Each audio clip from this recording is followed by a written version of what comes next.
সাহিত্য সমাহার বাংলা গল্পের ঠেক। নমস্কার, আপনারা শুনছেন সাহিত্য সমাহার।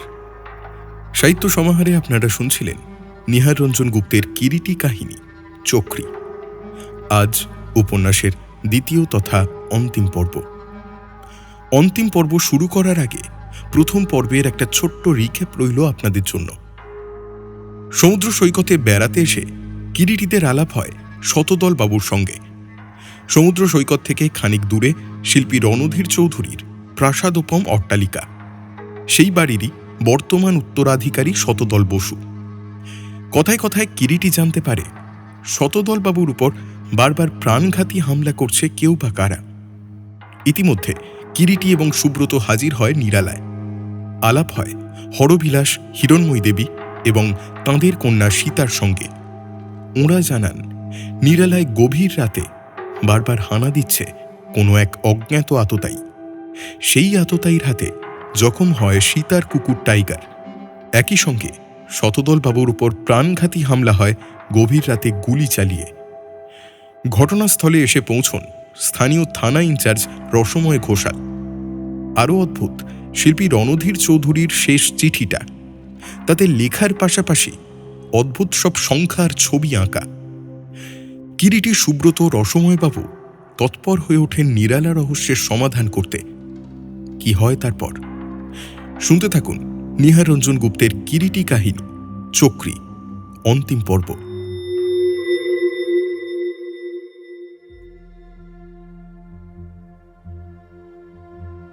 কিরিটির অনুমান যে এত তাড়াতাড়ি সত্যি হয়ে উঠবে আর এমন পৈশাচিক নিষ্ঠুরতায় সত্যি হবে, সেদিন সন্ধ্যায় তা কল্পনাও করিনি। সত্যি বলতে কি, শুরু থেকেই শতদলের ব্যাপারটাকে আমি খুব একটা গুরুত্ব দিইনি, কিন্তু কিরিটি বুঝেছিল। তাই হয়তো দু একবার সে সেই অনিবার্য সর্বনাশের ইঙ্গিত দিয়েছিল। শুধু শতদলের ক্ষেত্রেই নয়, এর আগেও আমি কিরিটির এই অদ্ভুত বিশ্লেষণী ক্ষমতার সাক্ষী হয়েছি। অন্ধকারের মধ্যেই যেন সে ভবিষ্যতের পায়ের শব্দ শুনতে পায়। পাঁচ ইন্দ্রিয়ের বাইরে তার যেন আরেকটা রহস্যময় ষষ্ঠ ইন্দ্রিয় আছে, যার জোরে সে অসম্ভবকেও সম্ভব করে তোলে। কিরিটি অবশ্য একে বলে তার কমন সেন্স। যাই হোক, ঘটনাটা দিন দুয়েক পরের।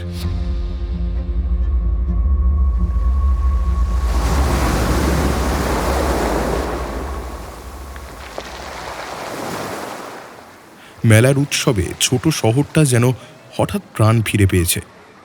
চারিদিকে একটা উচ্ছ্বাস, একটা চাঞ্চল্য। রাতের বেলা সমুদ্রের বিস্তীর্ণ বালিবেলায় বাজির প্রতিযোগিতা হবে। অপেশাদার আর পেশাদার বাজিকরদের ভিড়ে সৈকতের নির্দিষ্ট জায়গাটা তখন গমগম করছে। রাত 8টা থেকেই বিভিন্ন দলের প্রতিযোগিতা শুরু হবে। বিকেল থেকেই নিরালার গেটও খুলে দেওয়া হয়েছে।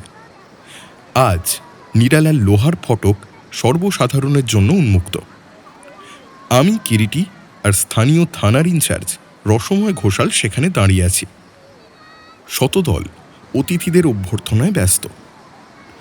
হোটেল থেকে রানু দেবীও এসেছে।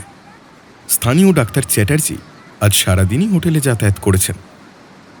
আজকের রাতের শীতটা বেশ আরামদায়ক। স্থানীয় কয়েকজন অফিসারের স্ত্রী, কন্যা আর বহু ভদ্রলোকও পরিবার নিয়ে বাজির প্রতিযোগিতা দেখতে এসেছেন। আকাশ পরিষ্কার, তারাগুলো ঝকঝক করছে। সীতার এমন হাসি খুশি আনন্দ রূপ এই কয়দিন পরিচয়ের মধ্যে একদিনের জন্যও দেখিনি। সীতাকে মানিয়েছেও আজ ভারী চমৎকার। সাদা চওড়া জরির পাড় বসানো কালো জর্জেটের শাড়ি, গায়ে শিফনের সাদা ব্লাউজ, মাথার চুল বেনির আকারে পৃষ্ঠদেশে লম্বমান। রাত্রি ঠিক 8টার সময় বাজির প্রতিযোগিতা শুরু হলো। বিচিত্র সুন্দর দৃশ্য। কালো আসমানের বুকে লাল, নীল, সাদা হরেক রঙের আগুনের ফুলকিগুলো যেন আলোর ফুলঝুরি ছড়িয়ে চলেছে। হাউইগুলো সোনালি সর্পিল রেখায় কালো আকাশের এক প্রান্ত হতে অন্য প্রান্ত পর্যন্ত যেন একটা অগ্নিঙ্গিত এঁকে চলে যাচ্ছে, মিলিয়ে যাচ্ছে, হারিয়ে যাচ্ছে। হঠাৎ এসবের মধ্যে শতদলের কণ্ঠস্বর কানে এলো। এই ঠান্ডার মধ্যে গরম জামা গায়ে দাওনি কেন সীতা? ঠান্ডা আবার কোথায়? আচ্ছা, হঠাৎ করে ঠান্ডা লাগতেই বা কতক্ষণ? যাও, নিচে গিয়ে একটা গরম জামা গায়ে দিয়ে এসো। কিছু হবে না। আচ্ছা বেশ, না হয় আমার এই শালটাই দাও। এই নাও। না না, তোমার ঠান্ডা লাগবে। না না, আমার গায়ে জামা আছে, তুমি নাও। প্রায় জোর করেই যেন শতদল নিজের গা থেকে গাঢ় লাল রঙের কাশ্মীরি শালটা খুলে সীতার গায়ে জড়িয়ে দিল। ভিড় এড়িয়ে ছাদের অন্য প্রান্তে দাঁড়িয়ে কিরিটি আর থানা ইনচার্জ রসময় ঘোষাল নিচু স্বরে অনেকক্ষণ কথা বলছিল। বাজি পোড়ানোর দিকে কিরিটির বিশেষ মনোযোগ আছে বলে মনে হলো না। শতদলবাবুর নজর যে অতিথিদের দিকে, বিশেষ করে বিশিষ্ট অতিথিদের দিকে, তা বুঝলাম কিছুক্ষণ পরেই। ভৃত্য অবিনাশ ট্রেতে করে কেক, বিস্কিট আর ধোঁয়া ওঠা চা পরিবেশন করে গেল। আরও আধ ঘন্টা কেটে গেল। কালো আকাশ জুড়ে তখন বাজির বিচিত্র আলোয় রঙের খেলা। আমরা সবাই তন্ময় হয়ে আকাশের দিকে তাকিয়েছি। ঠিক সেই সময় হঠাৎ একটা মেয়েলি কণ্ঠের তীক্ষ্ণ আর্তচিৎকারে চমকে উঠলাম সবাই। আরে কি ব্যাপার, হলো কি? সবাই একে অপরের মুখের দিকে তাকাতে লাগলাম। প্রতিটা চোখেই যেন একই প্রশ্ন, চিৎকারটা ঠিক কোন দিক থেকে এসেছিল। প্রথম মুহূর্তে সেটা বোঝা গেল না। আমরা সবাই বিস্ময়ে হতভম্ব হয়ে পড়েছিলাম। ঠিক তখনই এক সুসজ্জিত তরুণী প্রায় চেঁচাতে চেঁচাতে ছাদে এসে দাঁড়ালেন। ভয়ে আতঙ্কে চোখের মণি দুটো যেন তাঁর ঠিকরে বের হয়ে আসছে। মুহূর্তে সকলে এসে তরুণীটিকে ঘিরে ধরল। একটু অনুগ্রহ করে আপনারা সরে দাঁড়ান তো, একটু সরুন, একটু পথটা ছেড়ে দিন। তাকিয়ে দেখি কিরিটি আর তার পাশে থানা ইনচার্জ রসময় ঘোষাল। সরুন না, পথ ছাড়ুন। আপনি কে? কে খুন হয়েছে? কোথায়? তরুণী তখনও হাঁপাচ্ছে, চোখে মুখে ভয়ার্ত ব্যাকুলতা। কোথায় খুন হয়েছে বলুন তো? নিচের বসবার ঘরে। আসুন শতদলবাবু, আপনিও আসুন। আমরা সবাই দোতলায় নেমে এলাম। অতিথিদের বসার জন্য স্টুডিও ঘরের পাশের ঘরটা খোলা ছিল। সেদিনের উৎসব উপলক্ষে সেখানে কয়েকটা চেয়ার আর সোফা সাজানো হয়েছিল। সন্ধ্যা থেকেই ঝাড়বাতিটা জ্বলছিল। ভেতরে পা দিয়ে চমকে উঠলাম। ঘরের মাঝখানে মেঝের উপর কাত হয়ে পড়ে আছে একটা মৃতদেহ। এক ঝলক দেখে চিনতে ভুল হলো না, সীতা। শতদলের সেই গাঢ় লাল কাশ্মীরি শাল এখনো তার শরীর ঢেকে রয়েছে। শালার জামা ভিজিয়ে রক্ত বেয়ে নেমে ঘরের মেঝেতে ছড়িয়ে পড়েছে। সীতার চোখ দুটো বিস্ফারিত, ভয় আর প্রশ্ন যেন স্থির হয়ে আছে সেখানে। দুহাত ছড়ানো, মুখটা একদিকে কাত হয়ে পড়ে আছে। আমাদের পাশে শতদল যেন পাথরের মূর্তির মতো দাঁড়িয়ে, তার মুখ জুড়ে অসহায় আতঙ্ক। শেষ পর্যন্ত কিরিটি এগিয়ে এলো। সবার আগে সে মৃতদেহের কাছে ঝুঁকল। সীতার নিথর হাতটা আলতো করে তুলে আবার ঠিক যেমন ছিল তেমন করেই নামিয়ে রাখল। পিঠের দিকের গুলির চিহ্নটা তখন স্পষ্ট। সীতা, সীতা খুন হলো? আরে শতদল বাবু, আপনি বসুন, এভাবে নার্ভ হারাবেন না। আপনিই দেখেছিলেন? আপনার নামটা জিজ্ঞাসা করতে পারি কি? উনি হচ্ছেন মিস গুহ, এখানকার উকিল শরৎবাবুর মেয়ে। পাশেই দাঁড়িয়ে থাকা এক প্রৌঢ় ভদ্রলোক জবাব দিলেন। দেখুন, আপনারা সকলে এইভাবে ঘরে ভিড় করলে তো চলবে না। অবশ্য আপনাদের সকলের সঙ্গেই আমাদের কথা বলাটা প্রয়োজন হবে, তবে একে একে পৃথক পৃথকভাবে।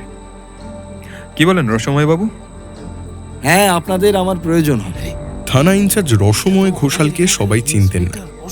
যারা চিনতেন তাঁরাই বোধহয় পাশের জনকে ফিসফিস করে তাঁর আসল পরিচয়টা জানিয়ে দিচ্ছিলেন। আর কিরিটির সঙ্গে রসময়কে ঘনিষ্ঠভাবে দাঁড়িয়ে থাকতে দেখে পরিচয় না জেনে অনেকেই কিরিটিকেও একই পর্যায়ে ফেলে দিল। মুহূর্তের মধ্যে দুজনকে ঘিরে একটা অস্থিরতা ছড়িয়ে পড়ল। হঠাৎ ঘটে যাওয়া এই মৃত্যুর ঘটনায় সবাই প্রথমে হতভম্ব হয়ে গিয়েছিল, কিন্তু যেই তারা বুঝল যে থানা পুলিশও এখানে উপস্থিত, তখনই গোটা পরিস্থিতির রং যেন পাল্টে গেল। এতক্ষণ যে গুরুত্বটা আকস্মিকতার চাপে স্পষ্ট হয়ে ওঠেনি, পুলিশের উপস্থিতিতে সেটা হঠাৎই কঠিন বাস্তব হয়ে ধরা দিল। বিস্ময়ের জায়গা নিল ভয়। নীরব হতচকিত ভাবের বদলে ঘরে ছড়িয়ে পড়ল ব্যাকুল চাঞ্চল্য। মনে হচ্ছিল সবাই যেন ভিতরে ভিতরে যত তাড়াতাড়ি সম্ভব এখান থেকে সরে পড়তে চাইছে। আপনাদের ব্যস্ত হওয়ার বা ভয় পাওয়ার কোনো কারণ নেই। সামান্য 2-4টে প্রশ্ন প্রয়োজন মতো আপনাদের আমরা জিজ্ঞাসা করব, তারপর আপনারা স্বচ্ছন্দে যে যার বাড়িতে ফিরে যাবেন। কিছুক্ষণের জন্য বাইরের বারান্দায় একটুখানি আপনারা অপেক্ষা করুন, বেশি সময় নেব না আপনাদের। কেবল মিস গুহ আপনি ঘরে থাকুন। দেখতে দেখতে ঘর খালি হয়ে গেল। ঘরের মধ্যে এখন আমি, কিরিটি, থানা ইনচার্জ রসময় ঘোষাল, শতদলবাবু এবং মিস গুহ। মিস গুহ, মনে হচ্ছে আপনি বোধহয় সর্বপ্রথম আমাদের মধ্যে এই মৃতদেহ দেখেছেন, তাই না? কিরিটির প্রশ্নে মিস গুহ কিরিটির মুখের দিকে ফ্যালফ্যাল করে বোবা দৃষ্টিতে তাকিয়ে রইলেন। কোনো জবাব দিলেন না। মৃতদেহ দেখার পর আকস্মিকভাবে যে চাঞ্চল্য তরুণীর মনের মধ্যে জেগেছিল, তার কিছুমাত্র যেন আর এখন অবশিষ্ট নেই। একেবারে চুপ, বোবা হয়ে গিয়েছেন যেন তিনি। আপনি নিচে এসেছিলেন কেন? জল পিপাসা পেয়েছিল, তাই এই ঘরে এসেছিলাম। তা এখন তাহলে 9:10 আপনি তাহলে 8:45 নাগাদ ঘরে এসেছিলেন? হ্যাঁ, তাই হবে। সেই সময় এই ঘরে আর কেউ ছিল না? না। নামবার সময় বাইরের বারান্দা বা সিঁড়িতে আর কারোর সঙ্গে আপনার দেখা হয়নি? না। আপনি জল খেতে নামবার আগে আগাগোড়াই ছাদে ছিলেন? আপনি কি একবারও নিচে নামেননি? না। অতঃপর কিরিটি একে একে সকলকে ডেকে তাদের গত 1 ঘন্টার গতিবিধি ও অবস্থান সম্পর্কে প্রশ্ন করতে লাগলো। আমি যখন এ বাড়িতে আসি তখন রাত 8টা হবে। আসতে আমার একটু দেরি হয়েছিল। আপনি কি করেন? আপনার নাম কি? আমি এখানকার স্থানীয় স্কুলের শিক্ষক। আমার নাম মলিন সেন। হ্যাঁ, বলুন। সিঁড়ি দিয়ে সবে দোতলার বারান্দায় উঠেছি, হঠাৎ এখন মনে পড়ছে, দেখেছিলাম যেন উনি ও আরেকজন পুরুষ এই ঘরের দরজার সামনে দাঁড়িয়ে নিম্ন কণ্ঠে পরস্পরের সঙ্গে কথা বলছিলেন, কিন্তু আমি তখন তাদের বিশেষ লক্ষ্য করিনি। সোজা উপরে ছাদে উঠে যাই। সেই পুরুষটি দেখতে কেমন, বা তার পরিধানে কি পোশাক ছিল আপনার মনে আছে মিস্টার সেন? ভালো করে ঠিক তো লক্ষ্য করিনি, তবে মনে আছে ভদ্রলোকের বয়স খুব বেশি হবে না। মুখে খোঁচা খোঁচা দাড়ি, লম্বাও বেশ গাট্টা চেহারা। পরিধানে বোধ হয় ফুল প্যান্ট ও একটা হাফ শার্ট ছিল। তাদের কোনো কথাবার্তা আপনার কানে গিয়েছিল? না, তারা এত আস্তে কথাবার্তা বলছিলেন যে তাদের কোনো কথাই আমি শুনতে পাইনি। তাছাড়া ওদের দিকে আমি তত নজরও তো দিইনি। সামান্য ওই সংবাদটুকু ছাড়া আর বিশেষ কোনো প্রয়োজনীয় তথ্যের সন্ধানই অন্য কারো কাছ থেকে পাওয়া গেল না। শতদল, শতদল! প্রায় সঙ্গে সঙ্গেই হরবিলাস এসে ঘরে ঢুকলেন। ভেতরে পা দিতেই মেঝেতে জমাট রক্তের মধ্যে পড়ে থাকা তাঁর একমাত্র কন্যার নিথর দেহটা দেখে তিনি মুহূর্তের মধ্যে যেন সব শক্তি হারিয়ে পাথরের মতো নিশ্চল হয়ে দাঁড়িয়ে রইলেন। সীতা, সীতাকে মেরে ফেলেছে। সীতা নেই, সীতা নেই, সীতা মারা গিয়েছে। সীতা নেই। পায়ে পায়ে এগিয়ে গিয়ে মৃত কন্যার শিয়রের সামনে হাঁটু ভেঙে বসে পড়লেন হরবিলাস। নিঃশব্দে একখানি হাত মৃত কন্যার হিমশীতল মাথার উপর রাখলেন। সীতা, সীতা মা, মা তুই কোথায় গেলি? সীতা! ওই কটা কথাতেই যেন ঘরটার ভেতর গভীর বেদনা ছড়িয়ে পড়ল। কোথাও কোনো শব্দ নেই, তবু যেন নিঃশব্দ হাহাকারে ভারী হয়ে উঠল চারপাশ। হরবিলাস চুপচাপ মৃত কন্যার মাথায় হাত বুলিয়ে যাচ্ছিলেন। আমরা সবাই হতবাক হয়ে দাঁড়িয়ে। হঠাৎ তিনি কিরিটির দিকে তাকালেন। কি হবে কিরিটি বাবু? হিরণ এখনো কিছু জানে না। অবিনাশ আমাকে খবর দিতেই তাড়াতাড়ি আমি উপরে ছুটে এসেছি। হিরণ রান্নাঘরে এসে এখনো কিছু জানে না।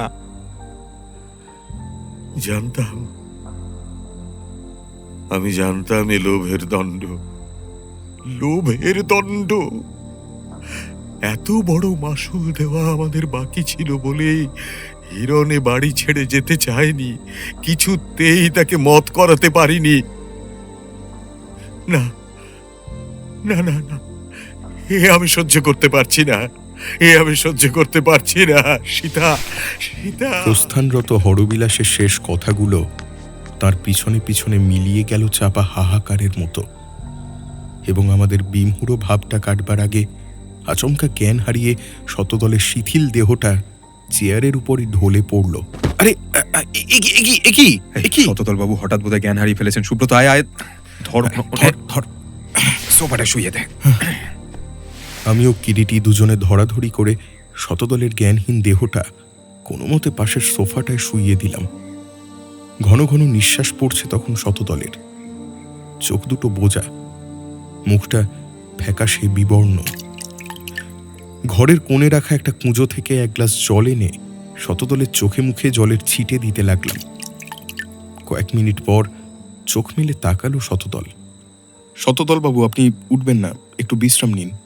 এর মধ্যেই কিরিটি শতদলের শোবার ঘর থেকে একটা সাদা চাদর এনে মৃতদেহটা ঢেকে দিয়েছিল।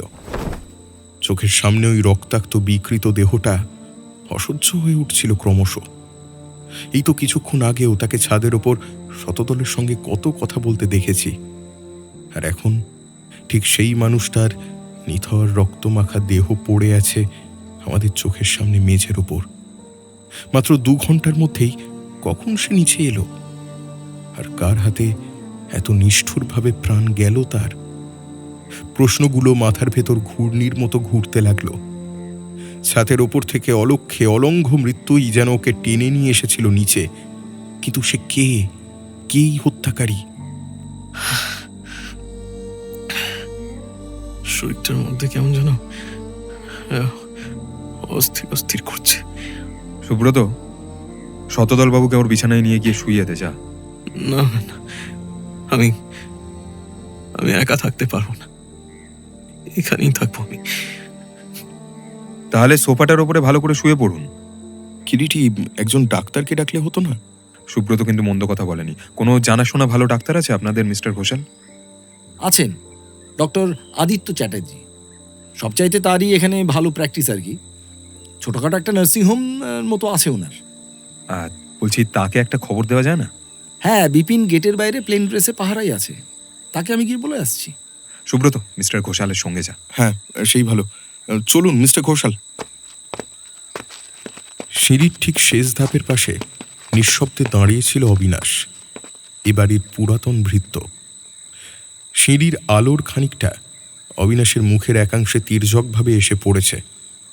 আমাদের দেখে অবিনাশ তাড়াতাড়ি সরে গেল। মনে হলো যেন আমাদের উপস্থিতি থেকে পালিয়ে যেতে চাইছে সে। ততক্ষণে সব অতিথি বাড়ি ছেড়ে চলে গিয়েছেন। সমস্ত বাড়িটার মধ্যে একটা অদ্ভুত ভৌতিক স্তব্ধতা থমথম করছে যেন। সামনের ঘরের খোলা দরজার ঠিক সামনে ইনভ্যালিড চেয়ারের ওপর পাথরের মূর্তির মতো নিশ্চল হয়ে বসে আছেন হিরণময়ী দেবী। ঝুলন্ত বাতির আলো সরাসরি ওর ওপর পড়েছে। মুখখানা ফ্যাকাশে বিবর্ণ, প্রাণের চিহ্ন পর্যন্ত নেই সেই চোখে মুখে। হাত দুটি শ্লথভাবে কোলের উপর রাখা। আজ ওর নিত্যসঙ্গী উলের বল আর বুনন কোলের উপর নেই।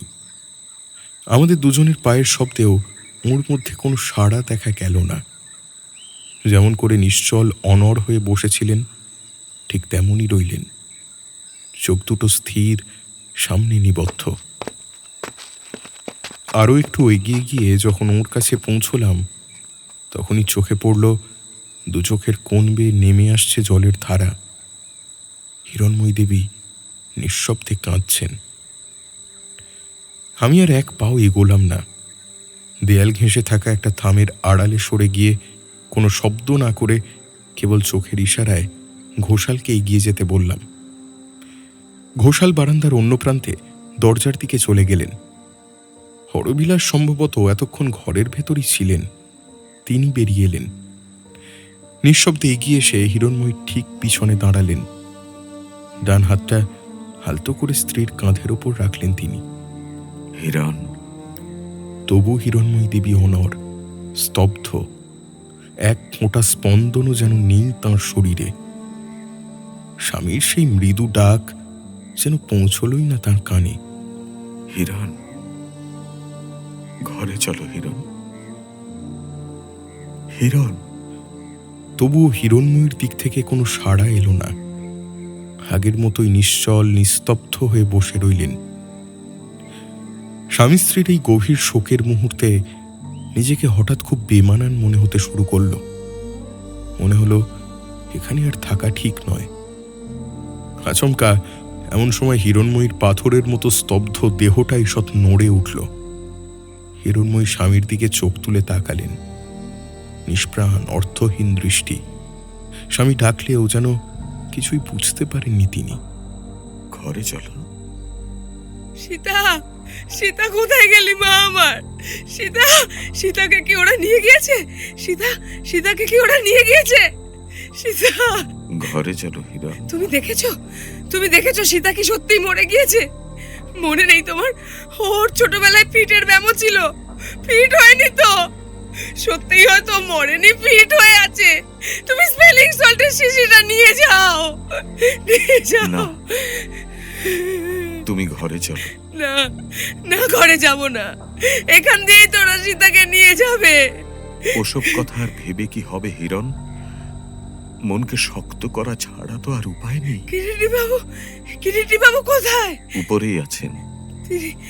তিনি কি বললেন?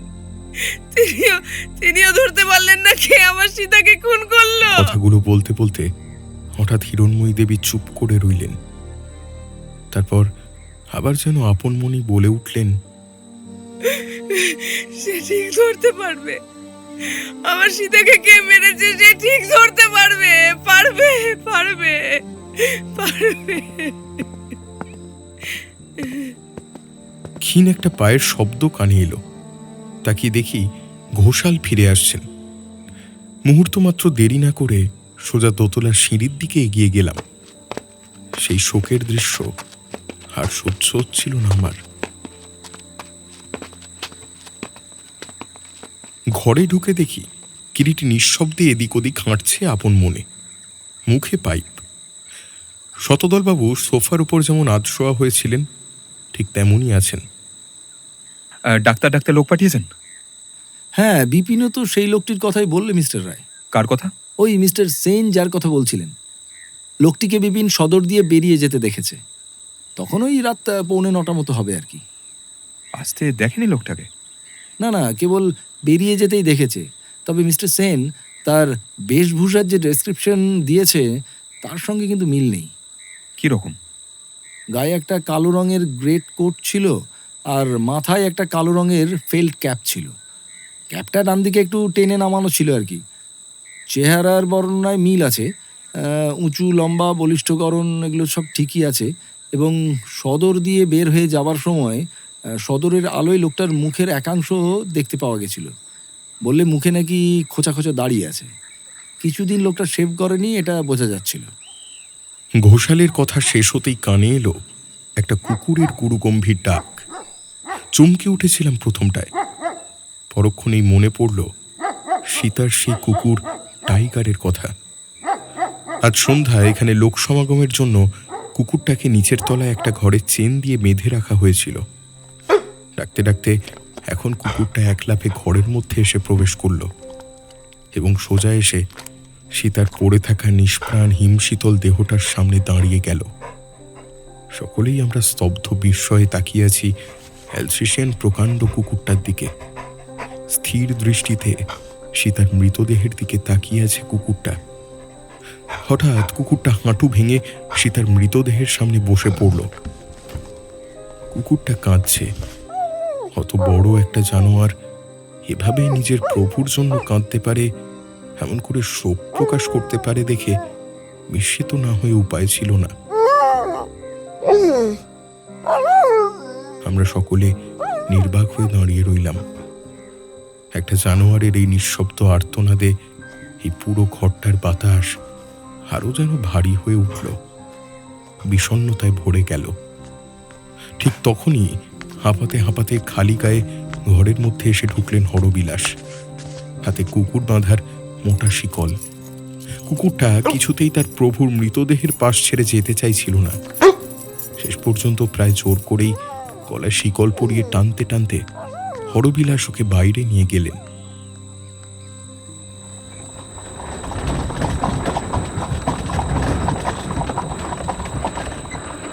রাত তখন 11:15। সেই সময় ডাক্তার আদিত্য চ্যাটার্জি এসে পৌঁছলেন। দার্শনিকের মতো এলোমেলো কাঁচা পাকা চুল। মিস্টার ঘোষালি আমাদের পরিচয় করিয়ে দিলেন। হাউ হরিবল! এই বাড়িতে তো আমি আগেও দু একবার এসেছি। এ বাড়ির সাথে আমার পরিচয় আছে। এখানে শিল্পী রণধীর চৌধুরীকে দেখতে আসতাম। আমি সীতা দেবীকেও চিনতাম। এই বাড়িতেই আলাপ হয়েছিল রণধীর চৌধুরীর জীবিতকালে। ডক্টর চ্যাটার্জি শতদলকে পরীক্ষা করলেন। সিম্পল নার্ভাস শক। একটু স্টিমিউলেন্ট আর কটা দিন বিশ্রাম পেলেই আবার চাঙ্গা হয়ে উঠবেন। হ্যাঁ, আমারও তাই মনে হয় ডক্টর চ্যাটার্জি। শতদলবাবুর ওপর দিয়ে কয়েকদিন ধরে যে নার্ভাস ট্রেন গিয়েছে, তাতে আজকের দুর্ঘটনায় একেবারে তিনি ব্রেকডাউন করেছেন। এই অবস্থায় আমার মনে হয়, যদিও আমি ডাক্তার নই, ওর কিছুদিন কিন্তু অবশ্যই রেস্ট নেওয়াটা কর্তব্য। এবং সেটা কিন্তু এখানে নয়, অন্য কোনো জায়গায় স্থান পরিবর্তন করাটা বিশেষ প্রয়োজন। তা আপনি কি বলেন? তাহলে তো খুবই ভালো হয়। You are right. আপনার নার্সিংহোমে সুবিধা হয় না? আমার নার্সিংহোমে? হ্যাঁ, আমার তো তাই মনে হয়। ওর পক্ষে এখন আপনার নার্সিংহোম সবচাইতে ভালো জায়গা হবে। উনি আপনার কেয়ারেও থাকবেন আর স্ট্রিক্ট অর্ডারও ফলো করবেন। আর একটা কথা, কেউ যেন ওর সঙ্গে দেখা না করতে পারে, এটা একটু নজর রাখবেন। বেশ, তো হতে পারে। কোনো সিঙ্গেল রুম খালি আছে কি আপনাদের? তা আছে। বেশ বেশ, তাহলে সেই ব্যবস্থাই ভালো। এখনই ওকে নিয়ে যাওয়ার একটা ব্যবস্থা করুন তাহলে। বেশ, আমার টমটম এনেছি, আমার সঙ্গে উনি চলুন। সেই মতোই ব্যবস্থা হলো।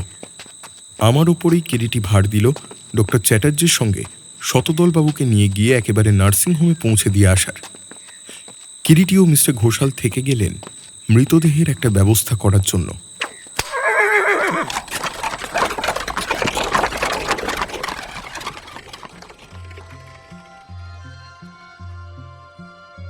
গতকাল থেকে শতদলবাবু ডক্টর চ্যাটার্জির নার্সিংহোমেই আছেন।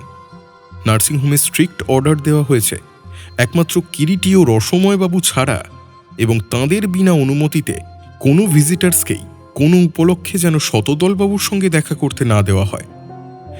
সীতার আকস্মিক মৃত্যুর পর থেকেই কিরিটিকে লক্ষ্য করছিলাম, হঠাৎ যেন সে বেজায় গম্ভীর হয়ে উঠেছে। কি জানি একটা চিন্তা যেন তার মাথার মধ্যে ঘুরপাক খাচ্ছে সর্বক্ষণ। আরও একদিন পরের ঘটনা। হঠাৎ নার্সিংহোম থেকে একজন লোক সংবাদ নিয়ে এলো, সন্ধ্যার কিছু পরে ঘণ্টাখানিক আগে থেকে শতদলবাবু নাকি হঠাৎ অসুস্থ হয়ে পড়েছেন এবং ডক্টর চ্যাটার্জি অবিলম্বে কিরিটিকে একবার নার্সিংহোমে যেতে বলেছেন। ডাক্তার খবরের সঙ্গে তাঁর টমটমটিও পাঠিয়ে দিয়েছেন। আমরা আর কাল বিলম্ব না করে তখনই নার্সিংহোমের দিকে রওনা দিলাম। ছোট্ট শহর, হোটেল থেকে প্রায় মাইল খানেক দূরে স্টেশনের কাছে প্রায় 1 বিঘে জমির ওপরে বাগান, এক মানুষ সমান উঁচু প্রাচীর ঘেরা সীমানার মধ্যে দোতলা একটা বাড়ি। এটাই ডক্টর চ্যাটার্জির নার্সিংহোম।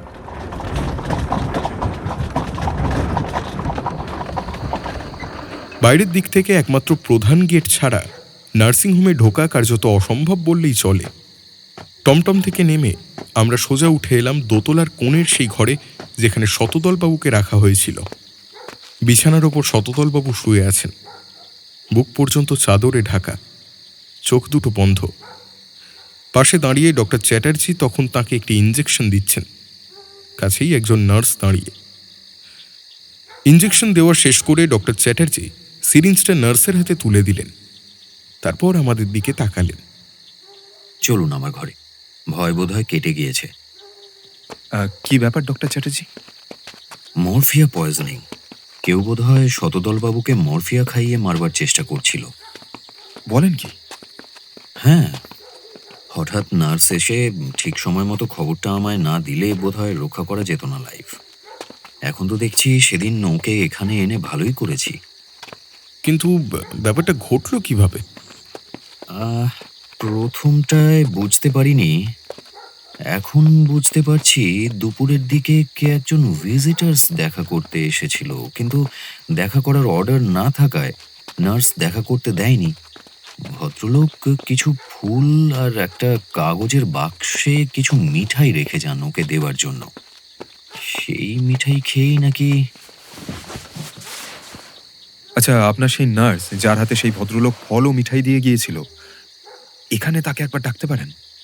তাকে কয়েকটা প্রশ্ন করতে চাই। নিশ্চয়ই। স্যার, নার্স সরলা মিত্র এখন কোথায়? নিচের ওয়ার্ডে ডিউটি করছেন। ওনাকে ডেকে দাও তো। আচ্ছা ডক্টর চ্যাটার্জি, বলছি যে মিষ্টি খেয়ে শতদলবাবু অসুস্থ হয়ে পড়েছিলেন, তার কিছু অংশ এখনো বাকি আছে নিশ্চয়ই? হ্যাঁ, বোধহয় গোটা দুয়েক সন্দেশ খেয়েছিলেন। বাকিটা এখনো বাক্সেই আছে, রেখে দিয়েছি বাক্সটা সমেত।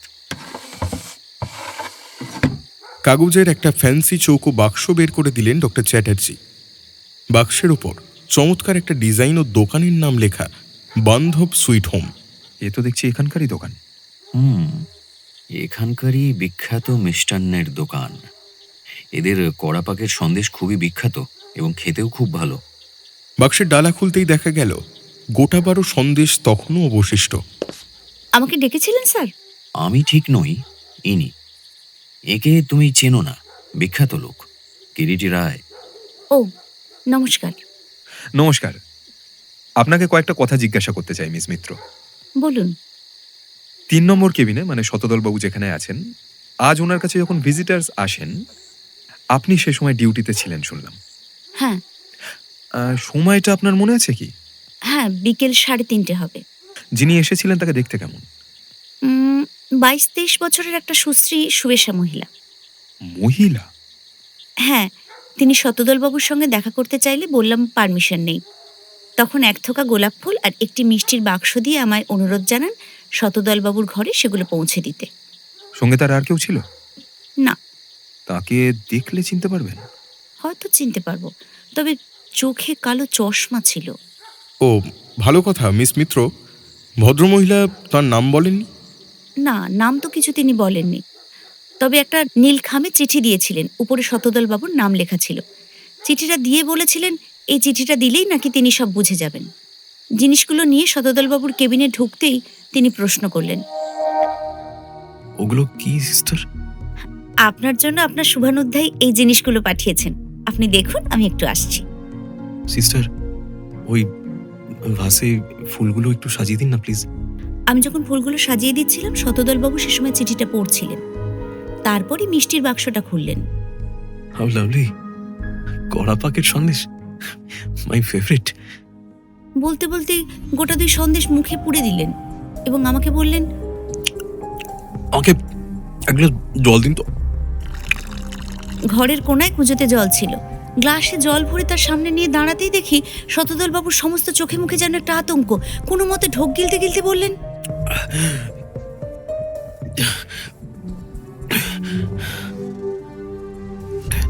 সিস্টার, শিগগির ডক্টর চ্যাটার্জিকে একটা খবর দিন। অত্যন্ত অসুস্থ বোধ করছি, কুইক যান প্লিজ। আপনি চিন্তা করবেন না, আমি এক্ষুনি ডাক্তারবাবুকে ডাকছি। সঙ্গে সঙ্গে আমি প্রায় ছুটে গিয়ে ডক্টর চ্যাটার্জিকে ডেকে আনি। সমস্ত ইন্দ্রিয় দিয়ে গভীর মনোযোগে কিরিটি নিশ্চল হয়ে বসে কাহিনীটা শুনছিল। হঠাৎ যেন সেই স্থির দেহে বিদ্যুৎ খেলে গেল।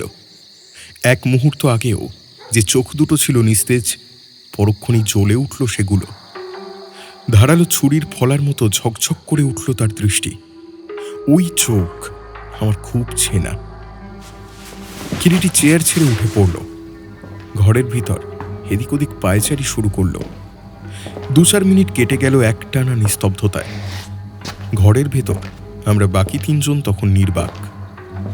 আমি আর ডক্টর চ্যাটার্জি বসে আছি, সরলা দেবী আমাদের সামনে দাঁড়িয়ে। ডক্টর, এবারে আমরা শতদল বাবুকে কয়েকটা প্রশ্ন করতে পারি? হ্যাঁ, নিশ্চয়ই, চলুন। আমরা সবাই একসঙ্গে কেবিনে ঢুকলাম। বিছানার ওপর শতদলবাবু শুয়েছিলেন, চোখ দুটো বন্ধ। আমাদের পায়ের শব্দে তিনি চোখ খুলে তাকালেন। ডক্টর চ্যাটার্জি সবার আগে এগিয়ে গিয়ে শতদলবাবুর পালস পরীক্ষা করলেন। এখন বেশ সুস্থ বোধ করছেন তো শতদল বাবু? হ্যাঁ, ধন্যবাদ। আরে, আপনি কখন এলেন মিস্টার রায়? এই তো কিছুক্ষণ হলো। ডক্টর চ্যাটার্জির মুখে সবটা শুনেছেন বোধহয়। There was another attempt. হ্যাঁ, শুনলাম। আপনি কিন্তু ভয় পাবেন না mister Bose. This is last. সত্যি ভাবতেই পারিনি সন্দেশের মধ্যে। আর কে আপনাকে ফুল ও মিষ্টি পাঠিয়েছিল শতদল বাবু? সত্যি কথা বলতে কি মিস্টার রায়, এতক্ষণে শুয়ে শুয়ে সেটাই ভাবছিলাম। আপনিও তাকে চেনেন, রানু। রানু দেবী? হ্যাঁ, এই যে দেখুন না, চিঠি। চিঠিটা কোথায় গেল? এই যে। কিরিটি শতদলের হাত থেকে চিঠিটা নিয়ে চোখের সামনে মেলে ধরল। আমিও এগিয়ে গেলাম কিছুটা। হালকা নীল রঙের লেটার পেপার, তাতে রয়্যাল ব্লু কালিতে লেখা। হাতের লেখাটা মুক্তোর দানার মতো ঝরঝরে পরিষ্কার। দেখলেই বোঝা যায় এটা কোনো পুরুষের লেখা নয়, নিঃসন্দেহে এটা একজন নারীর। চিঠিটা ছোট, সংক্ষিপ্ত। শতদল, একান্ত ইচ্ছা থাকলেও তোমার সঙ্গে দেখা করবার উপায় নেই। কড়া হুকুম কিরিটি রায়ের। নার্সিংহোমে প্রবেশ নিষেধ। তুমি রক্তগোলাপ ভালোবাসো, তাই কিছু রক্তগোলাপ ও তোমার বান্ধব মিষ্টান্ন ভাণ্ডারের প্রিয় কড়া পাকের সন্দেশ পাঠালাম। ভালোবাসা নিও, রানু। চিঠিটা আমার কাছে থাক শতদল বাবু। বেশ। চলুন ডাক্তারবাবু, ওকে আমার মনে হয় এখন বিশ্রাম করতে দেওয়াটা প্রয়োজন। উনি বিশ্রাম করুন। সুব্রত, তুই এগো, আমি ডাক্তারকে কয়েকটা কথা বলে আসছি।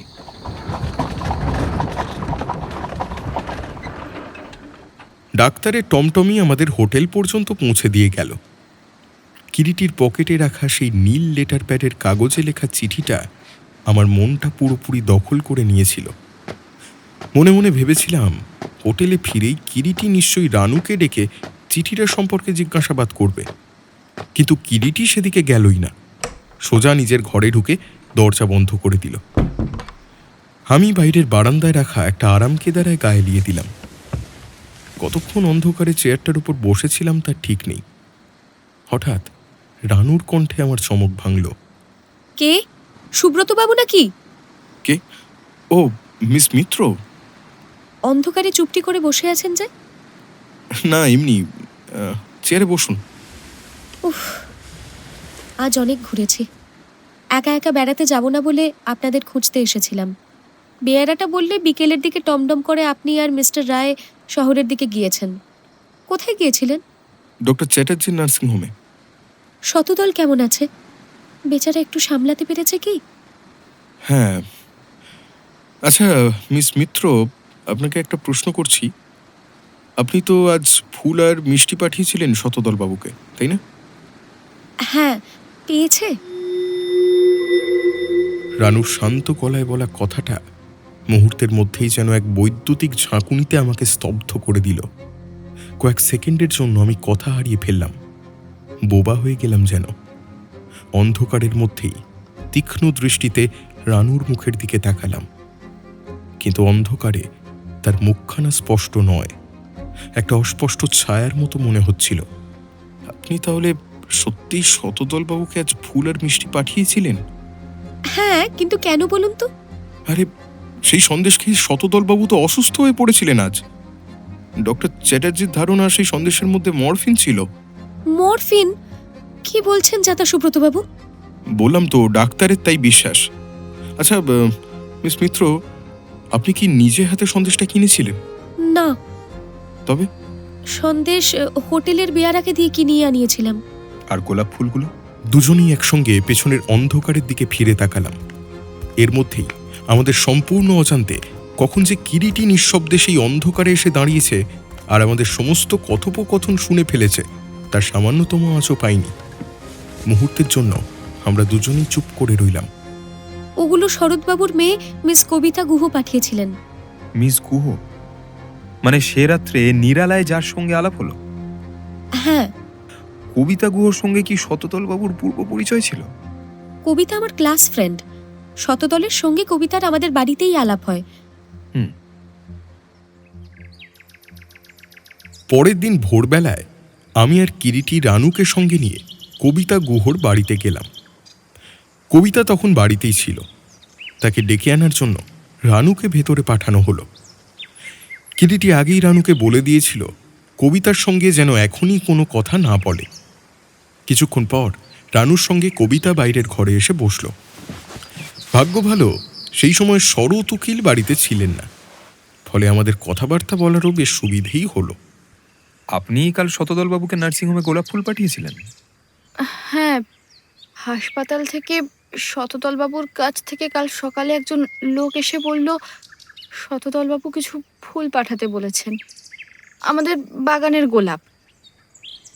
সেও বলেছিল যে ফুলগুলো যেন আমি রানুর হাত দিয়ে পাঠিয়ে দিই। তাই আশ্চর্য, লোকটা কিরকম দেখতে বলতো কবিতা? এখানকার স্থানীয় লোক বলেই তো মনে হয়, বোধহয় নার্সিংহোমেই কাজ করে। কালো, ঢ্যাঙা, লম্বা মতো, একটু খুঁড়িয়ে খুঁড়িয়ে চলে। এক্স্যাক্টলি, সেই লোকটা কাল সকালে আমার সঙ্গে হোটেলে দেখা করে বলে শতদলবাবু কিছু কড়াপাকের সন্দেশ তাকে পাঠাতে বলেছেন। তাহলে আপনারা দুজনে সেই লোকটার মুখে সংবাদ পেয়েই ফুল আর মিষ্টিটা নার্সিংহোমে পাঠিয়েছিলেন? হ্যাঁ।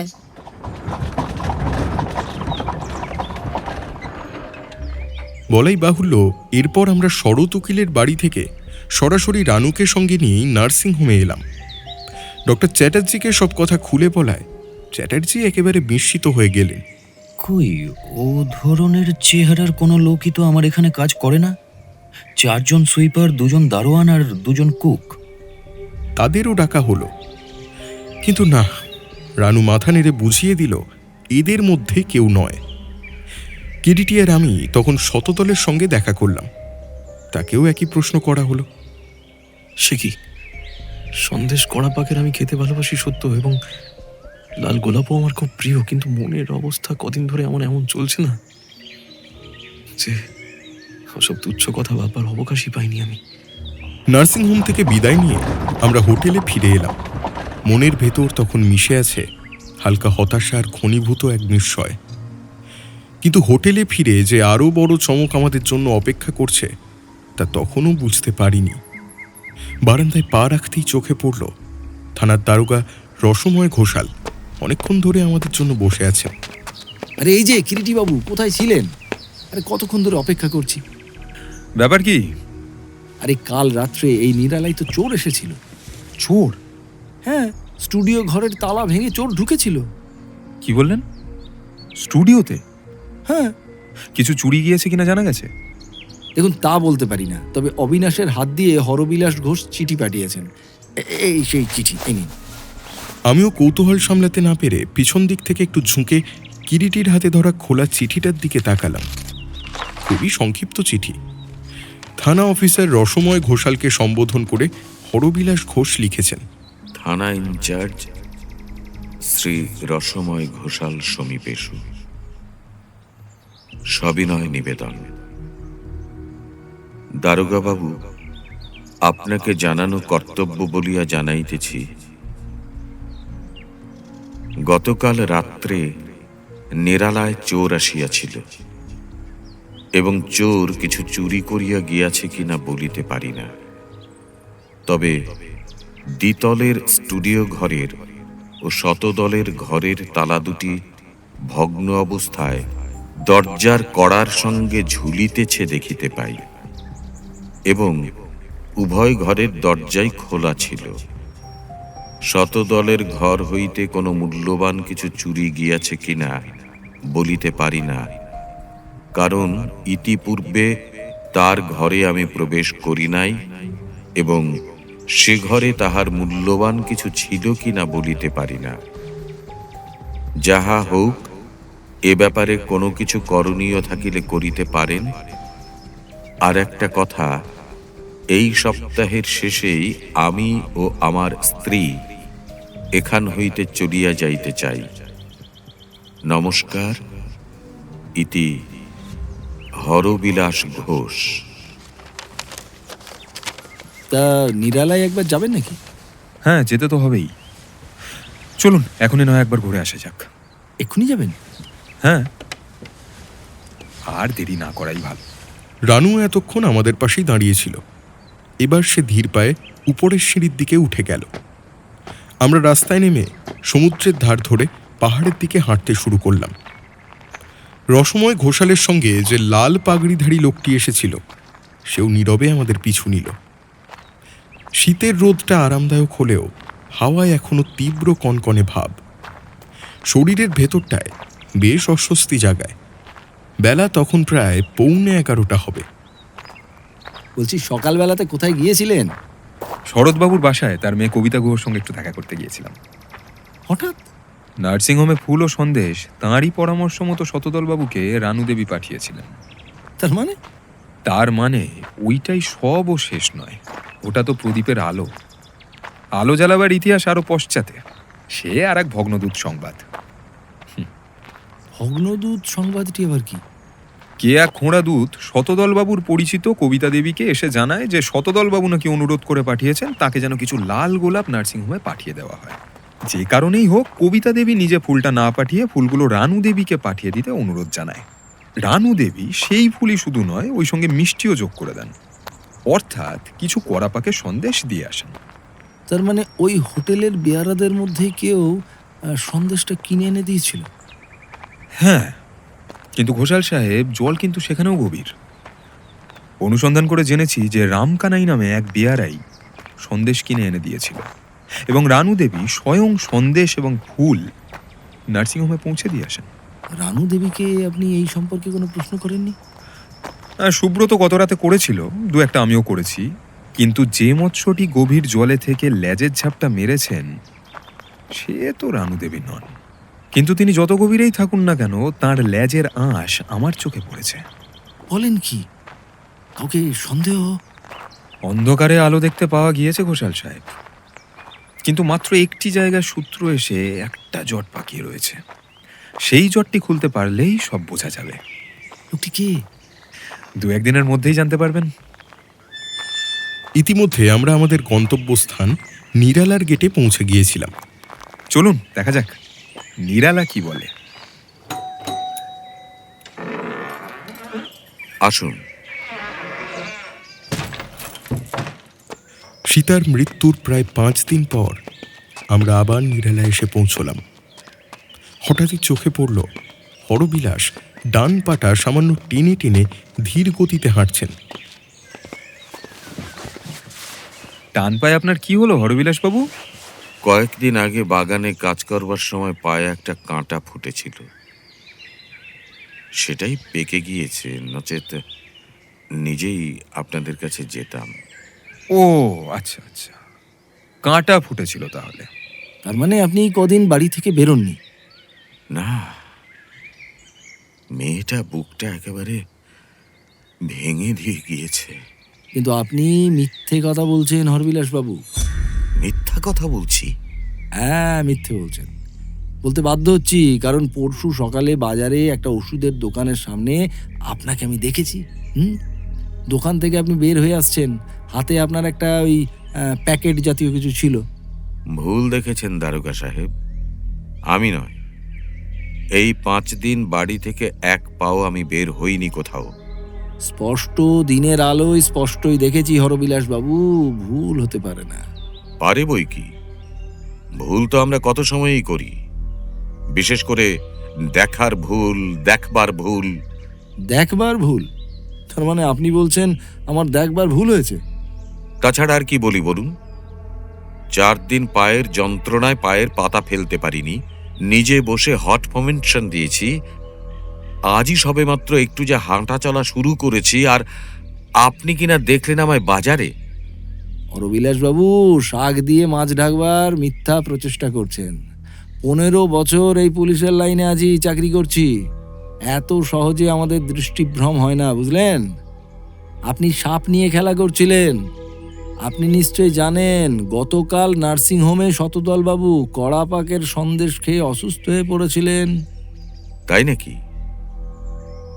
সন্দেশ খেয়ে হঠাৎ অসুস্থ হয়ে পড়ল কেন? কারণ সে সন্দেশের মধ্যে বিষ ছিল। বিষ? হ্যাঁ, বিষ, মরফিন। আপনি কি বলতে চান ঘোষাল সাহেব? শতদলবাবুকে নার্সিংহোমে লাল গোলাপ আর কড়াপাকের সন্দেশ পাঠাতে হবে। আপনি তো কবিতা দেবীকে অনুরোধটা জানিয়ে এসেছিলেন গত পরশু কোন একটা সময়, তাই নয় কি? ও, আপনি এতক্ষণ ধরে তাহলে এই কথাটাই আমাকে বলতে চাইছিলেন ঘোষাল সাহেব? রসময় কোনো জবাব দেন না, কেবল স্থির দৃষ্টিতে হরবিলাসের মুখের দিকে তাকিয়ে থাকেন। আপনার অনুমান তাহলে আমি শতদলকে সন্দেশের মধ্যে বিষ দিয়ে হত্যা করতে চেয়েছিলাম, তাই তো নাকি? আগে হ্যাঁ, যতক্ষণ না বলছেন কেন আপনি গত পরশু সকালে বাজারে গিয়েছিলেন এবং ওই ওষুধের দোকানে ঢুকেছিলেন, ততক্ষণ পর্যন্ত আপনাকে তো আমি সন্দেহ করবই। কিন্তু শতদলকে মেরে আমার লাভ কি ঘোষাল সাহেব? আপনার ওই সময়ে সেদিনে বাজারে উপস্থিতিটাই ওর মনে সন্দেহ আনছে কতগুলো ব্যাপারে। কিন্তু সেইটাই তো মিথ্যা। মিথ্যা নয়, উনি ঠিকই বলেছেন। তার মানে? আপনার ডান হাতের আংটিটার প্রবাল পাথরটা কই আমাকে একটু বলতে পারেন? প্রবাল পাথর? হ্যাঁ, প্রবাল। কোথায় সেটা?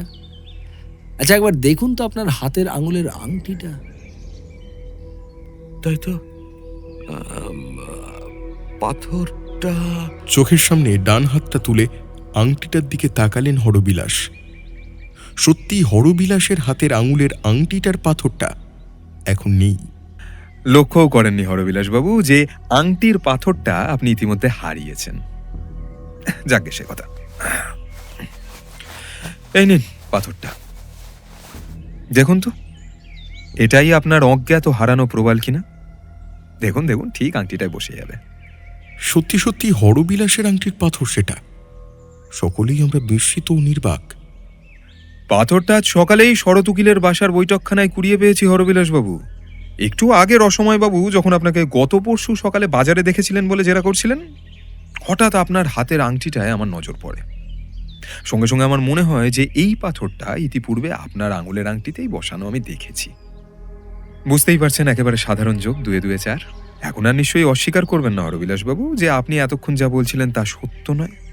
হরবিলাস একেবারে নির্বাক, স্তব্ধ, নিশ্চল, প্রাণহীন পাষাণ মূর্তির মতো দাঁড়িয়ে। হ্যাঁ, এবারে নিশ্চয়ই বলতে বাধা নেই হরবিলাসবাবু যে কেন গত পরশু সকালে আপনি বাজারে গিয়েছিলেন, আর কেনই বা কবিতা দেবীর বাড়িতে গিয়ে শতদলবাবুকে ফুল আর সন্দেশ পাঠানোর জন্য বলে এসেছিলেন। কি হলো, চুপ করে কেন? জবাব দিন। আমার কিছুই বলবার নেই দারোগা সাহেব, আপনার যা খুশি করতে পারেন। কি হলো কি? আমার প্রশ্নের জবাব দেবেন কি দেবেন না? না। বেশ, ঠিক আছে। তাহলে শতদলবাবুকে সন্দেশের মধ্যে বিষ মিশিয়ে হত্যা করার প্রচেষ্টার জন্য আমি আপনাকে অ্যারেস্ট করতে বাধ্য হচ্ছি।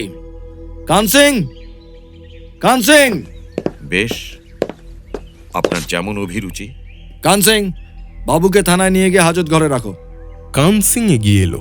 আমার স্বামীকে অ্যারেস্ট করবার আগে আমার কিছু বক্তব্য আছে কিরিটিবাবু। ইতিমধ্যে কখন এক সময় নিঃশব্দে আমাদের পিছনে হিরণময়ী দেবী তাঁর ইনভ্যালিড চেয়ার চালিয়ে নিয়ে এসেছেন তা টেরও পাইনি।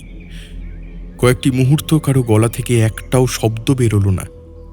হরবিলাসকে ঘিরে যে সংকটজনক পরিস্থিতি তৈরি হয়েছিল, হিরণময়ী দেবীর এই আকস্মিক আবির্ভাব আর নাটকীয় উক্তি সেটাকে আরও গভীর, আরও রহস্যময় করে তুলল।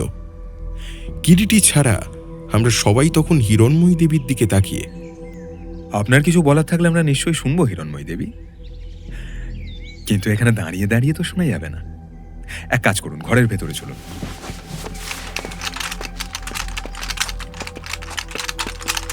সেই একই ঘর, ঠিক আগের মতোই, জানালা সব বন্ধ।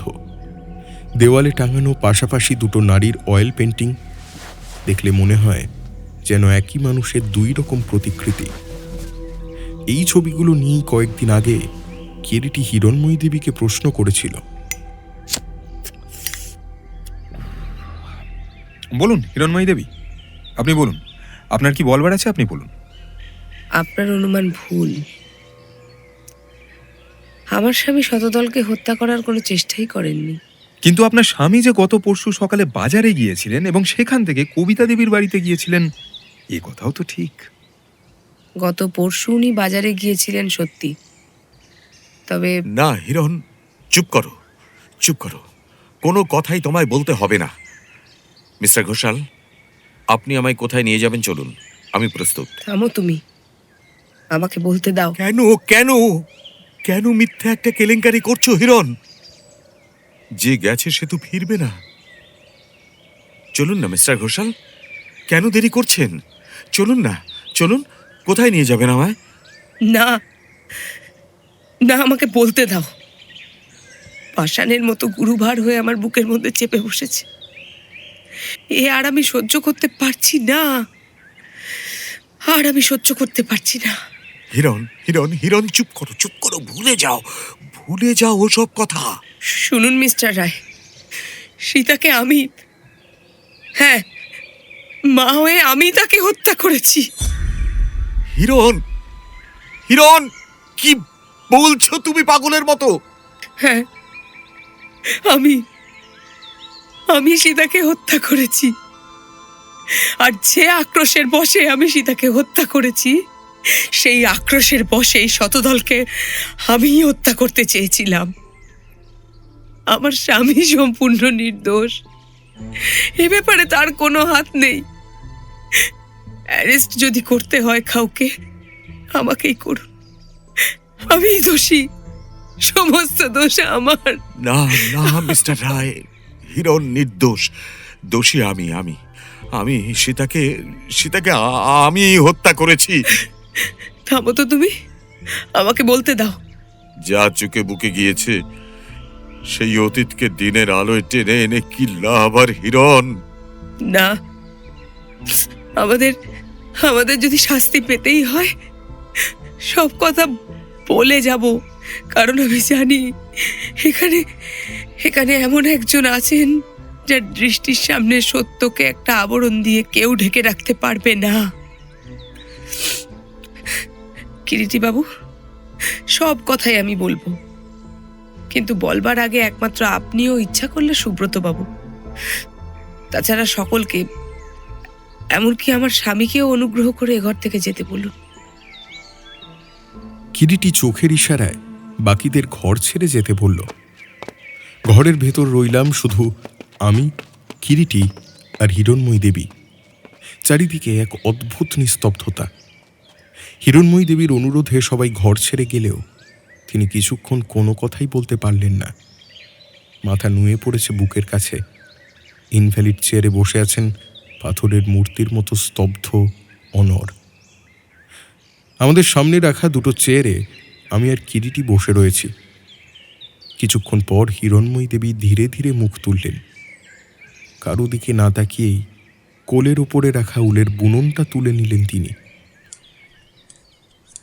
শিল্পী রণধীর চৌধুরী তার পিতা লক্ষ্যপতি শশাঙ্ক শেখর চৌধুরীর একমাত্র পুত্র সন্তান ছিলেন। পূর্ববঙ্গে শুধু জমি জমাই নয়, ব্যাংকেও মজুদ ছিল শশাঙ্ক চৌধুরীর লক্ষাধিক টাকা, 3-4 পুরুষ ধরে অর্জিত বিত্ত। শশাঙ্ক ছিলেন যেমনি হিসাবী, তেমনি টাকার পিশাচ। আর তার একমাত্র ছেলে রণধীর ঠিক উল্টো, যেমন খেয়ালি তেমনি দিলদরিয়া স্বভাবের। অল্প বয়সেই শশাঙ্ক চৌধুরীর স্ত্রী জগত্তারিণীর মৃত্যু হয়। লৌকিকভাবে তিনি আর দ্বিতীয়বার বিবাহ না করলেও তার এক বিধবা শালী কেনদা তার গৃহে ছিল। তাকে তিনি এনেছিলেন অসুস্থ স্ত্রীর সেবা করতে, কারণ মৃত্যুর আগে বৎসর 4 জগত্তারিণী নিদারুণ পক্ষাঘাত রোগে এক প্রকার শয্যাশায়িনী ছিলেন। সেই জ্ঞানদার গর্ভেই জন্ম হলো হিরণময়ীর, মানে আমার। লোকে আমাকে জগত্তারিণীর সন্তান জানলেও আসলে আমার জন্ম জ্ঞানদার গর্ভে। রণধীর বহুদিন পর্যন্ত জানতে পারেনি আমি তার মায়ের পেটের বোন নই। জানতে পারে তার পিতার মৃত্যুর 5 মাস আগে। সে কথা পরে। শশাঙ্ক জীবিতকালেই আমার সঙ্গে হরবিলাসের বিবাহ দিয়ে যান। আমার বাবার মৃত্যুর সময় আমি কাছে ছিলাম না, তবে তার মৃত্যুর 2 মাস আগে এক চিঠিতে আমি জানতে পারি তিনি তার যাবতীয় স্থাবর অস্থাবর সম্পত্তি সমান 2 ভাগে রণধীর আর আমাকে ভাগ করে দিয়ে গিয়েছেন। কিন্তু তার মৃত্যুর পর আমি যখন এ বাড়িতে এলাম, তখন কথায় কথায় একদিন পিতার অর্ধেক সম্পত্তির দাবি তুললাম। সেদিন সম্পত্তি? সম্পত্তি কিসের? হ্যাঁ, কি বলছিস তুই হিরো? ঠিকই বলছি, বাবার সম্পত্তিতে আমাদের দুজনের সমান অধিকারী আছে। কারণটা বলেই ফেল তাহলে শুনি। কারণ তুমিও যেমন বাবার সন্তান, আমিও তেমনি তার সন্তান। সন্তান? হ্যাঁ, তা বটে, তবে অবৈধ সন্তান। দাদা, হ্যাঁ, আইন বলে জারজ সন্তানের পিতৃ সম্পত্তির ওপরে কোনো অধিকার বা দাবি থাকতে পারে না। দাদা! হ্যাঁ, ঠিকই বলছি। তোমার মা, অর্থাৎ আমার বিধবা মাসি, বাবার সঙ্গে তার যেই সম্পর্কই থাক, মৃত্যুর আগে পর্যন্ত মন্ত্র বা আইন সিদ্ধভাবে বাবা তাকে স্ত্রীর মর্যাদা বা অধিকার দেননি, এবং তিনি এখনো জীবিত। তাকে ডেকে শুধালেই সমস্ত কিছু জানতে পারবে। রাগে, ঘৃণা, লজ্জা, অপমানে আমার সর্বাঙ্গ তখন থরথর করে কাঁপছে। চেঁচামেচি বা ঝগড়া করার উপায় নেই। আমার স্বামী হরবিলাস তখন নিজে। হরবিলাস যদি সব কথা শুনতে পায়, তার বিবাহিত জীবন সেখানেই শেষ হয়ে যাবে। কিন্তু তার আগে মা, হ্যাঁ, মাকে জিজ্ঞাসা করতে হবে। গেলাম পাশের ঘরে। জ্ঞানদা দেবী তখন পাশের ঘরেই ছিলেন। শুভ্র থান পরিহিতা জ্ঞানদা দাঁড়িয়েছিলেন প্রস্তর মূর্তির মতো ঘরের জানালার সামনে। মাসি, মাসি, চিরদিন যে ডাকে অভ্যস্ত, সেই মাসি ডাকেই ডাকলাম। জ্ঞানদার কোনো সাড়া পাওয়া গেল না। অবশ্য তখন আর আমার বুঝতে বাকি রইল না। পাশের ঘর থেকে আমার আর রণধীরের ক্ষণপূর্বের কথাবার্তা সমস্তই তার কানে এসেছে। সবকিছুই তিনি শুনেছেন। মাসি, জ্ঞানদা ফিরে দাঁড়ালেন। দুই চক্ষুর কোণ বেয়ে নিঃশব্দ ধারায় অশ্রু গড়িয়ে পড়ছে। সেই পাষাণের মতো স্তব্ধ মূর্তি, সেই নিঃশব্দ অশ্রুধারা মুহূর্তে যেন একটা চরম হাহাকারে আমার বুকের মধ্যে এসে আছড়ে পড়ল। হ্যাঁ হিরণ, সব সব সত্যি। তুই এই অভাগিনীরই কলঙ্কের ফল।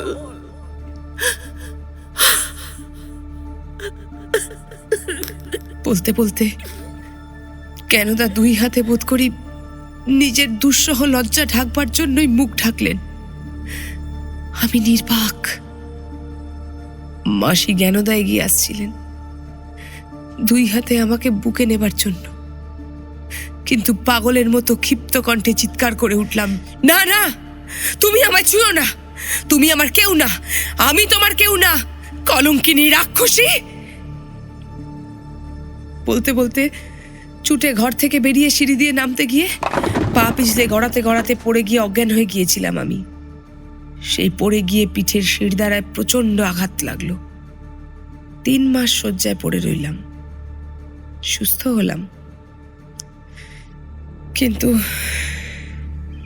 কিন্তু জন্মের মতো আপনার শিরদাঁড়ার হাড় নষ্ট হয়ে গিয়ে একটা কুঁজের মতো হয়ে গেল, তাই তো? হ্যাঁ, কিন্তু আপনি জানলেন কিভাবে? কারণ আমি প্রথম দিনই আপনার 2 পা ও কোমরের গঠন দেখেই বুঝেছিলাম। আপনি যে বলছেন প্যারালাইসিস, সেটা সত্যি নয়। কোমরে বা পায়ে আপনার কোনো রোগ নেই। ইনভ্যালিড চেয়ারের আপনি ভেক নিয়েছেন অন্য কোনো কারণে, এবং দ্বিতীয় দিনেই আমার দৃষ্টিতে আপনার পিঠের কুঁচটা ধরা পড়ে গিয়েছিল, এবং আমি বুঝেছিলাম ওই কারণেই নিজের বিকল দেহটা ঢেকে রাখার জন্য আপনি সর্বদা ইনভ্যালিড চেয়ারে বসে থাকেন। ঠিক তাই। দীর্ঘদিন ধরে ইনভ্যালিড চেয়ার ব্যবহার করে এখন একটা অভ্যেসে দাঁড়িয়ে গিয়েছে। কিন্তু যা বলছিলাম, আমি কিন্তু তবু পিতৃসম্পত্তির লোভ দমন করতে পারলাম না। রণধীরের কাছে বাপের লেখা চিঠিটার উল্লেখ করলাম। বাবার চিঠির দ্বারাই আমি প্রমাণ করব বাবার সম্পত্তির অর্ধেক আমার। তবে ওই সময় এ কথাও আমি কোর্টে প্রকাশ করব। তোমার সত্যকার পরিচয়, তার চাইতে আমি যা বলি তাই করো। কি? 20,000 টাকা তোমাকে আমি নগদ দেব, আর আমার উইলে প্রভিশন রেখে যাব। তোমার ও আমার সন্তান আমার সম্পত্তির সমান ভাগ পাবে। কিন্তু তোমাকে বিশ্বাস কি? যদি তুমি তোমার কথা না রাখো? লিখে দিচ্ছি। বেশ, তাহলে রাজি আছি। কিন্তু চিঠির মধ্যে এই শর্তও থাকবে, কোনো ক্রমে ওই চিঠি যদি আমার মৃত্যুর পূর্বে প্রকাশ পায় তো ওই কন্ডিশন নাকচ হয়ে যাবে। রাজি আছো তাতে? রাজি। সেইভাবেই রণধীর একখানা চিঠি লিখে দিলেন, নগদ 20,000 টাকা। আর চিঠি নিয়ে আমি ফিরে গেলাম স্বামীকে নিয়ে কলকাতায়। একেবারে রিক্ত হস্তে ফিরে যাওয়ার চাইতে তবু তো কিছু পাওয়া গেল। তারপর দীর্ঘ 16 বৎসর আমাদের দুজনের আর দেখা সাক্ষাৎ হয়নি।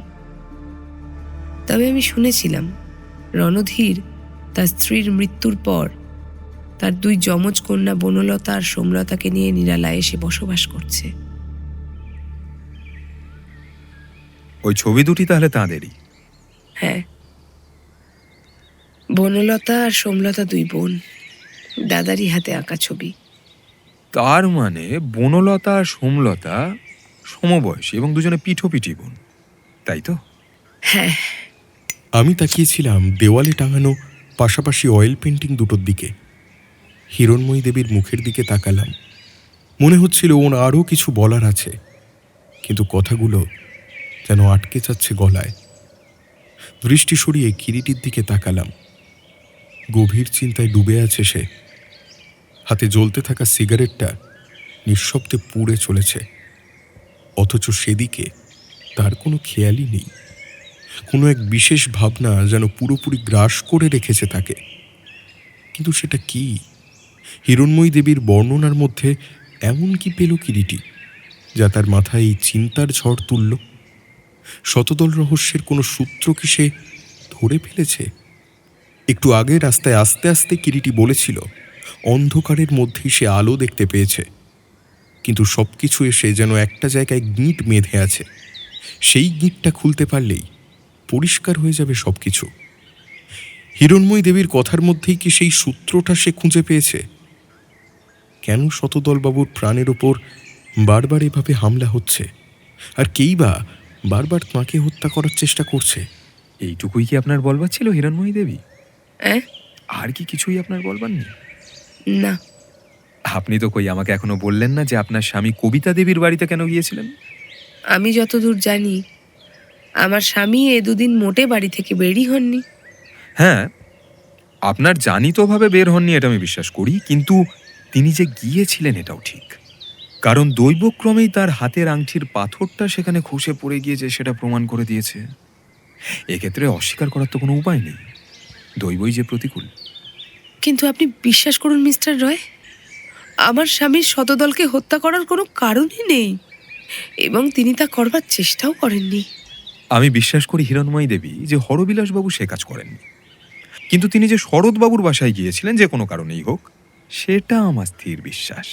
এবং আমার অনুমান যদি মিথ্যা না হয়, হরবিলাসবাবু আপনার জ্ঞাতসারেই সেখানে গিয়েছিলেন। কিরিটি স্পষ্ট অভিযোগেও হিরণময়ী দেবী নিঃশব্দে বসে রইলেন, কোনো সাড়া দিলেন না। আমার কি বিশ্বাস জানেন হিরণময়ী দেবী, দূত রূপেই মিস্টার ঘোষ কবিতা দেবীর ওখানে গিয়েছিলেন, এবং সে কথা কবিতা দেবীর কাছ থেকে বের করতে আমাদের বিশেষ কষ্ট পেতে হবে না। কিন্তু আমি চাই আপনি নিজের মুখেই আমাদের সব কথাটা খুলে বলুন। আমি কিছু জানি না। তাহলে আমি আপনাকে একান্ত দুঃখের সঙ্গেই জানাতে বাধ্য হচ্ছি যে এরপর আপনার স্বামীকে আমাদের গ্রেপ্তার করা ছাড়া দ্বিতীয় কোনো পথ থাকবে না। কিন্তু আপনি নিজের মুখেই তো একটু আগে বললেন যে আমার স্বামী শতদলকে হত্যা করার প্রচেষ্টার ব্যাপারে নির্দোষ। তা বুঝেছি, তবে তাকে ঘিরে যে সন্দেহ জমে উঠেছে সেটা যতক্ষণ না পরিষ্কার হচ্ছে ততক্ষণ তাকে মুক্তি দেওয়া একেবারেই সম্ভব নয়। শুনুন হিরণময়ী দেবী, আমি জানি এ সব কিছুর মূলে কে আছে।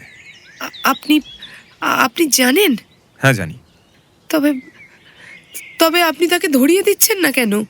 ব্যস্ত হবেন না, সময় হলে নিজে থেকেই তাকে হাজতে গিয়ে ঢুকতে হবে। কিন্তু আপনার কাছে আমি যা জানতে চাইছি আমাকে শুধু সেইটুকু বলুন। কি বলবো? বলুন কেন আপনি বলেছিলেন রণধীর চৌধুরীর দ্বিতীয় মেয়েটির কথা আপনি জানেন না? সোমলতা আর বনলতা, তাদের সমস্ত কথা এখনো আপনি আমাকে বলেননি। বনলতা আর সোমলতা দুজনেই মারা গেছে। শতদলবাবু কার ছেলে? সোমার। আর বনলতার স্বামী বা কে? আর তার সন্তান কটি? বনলতার স্বামীর নাম ডক্টর শ্যামাচরণ সরকার। কি কি বললেন? ডক্টর শ্যামাচরণ সরকার বনলতার স্বামী। কোন শ্যামাচরণ সরকার? অধ্যাপক ডক্টর শ্যামাচরণ সরকার কি? হ্যাঁ।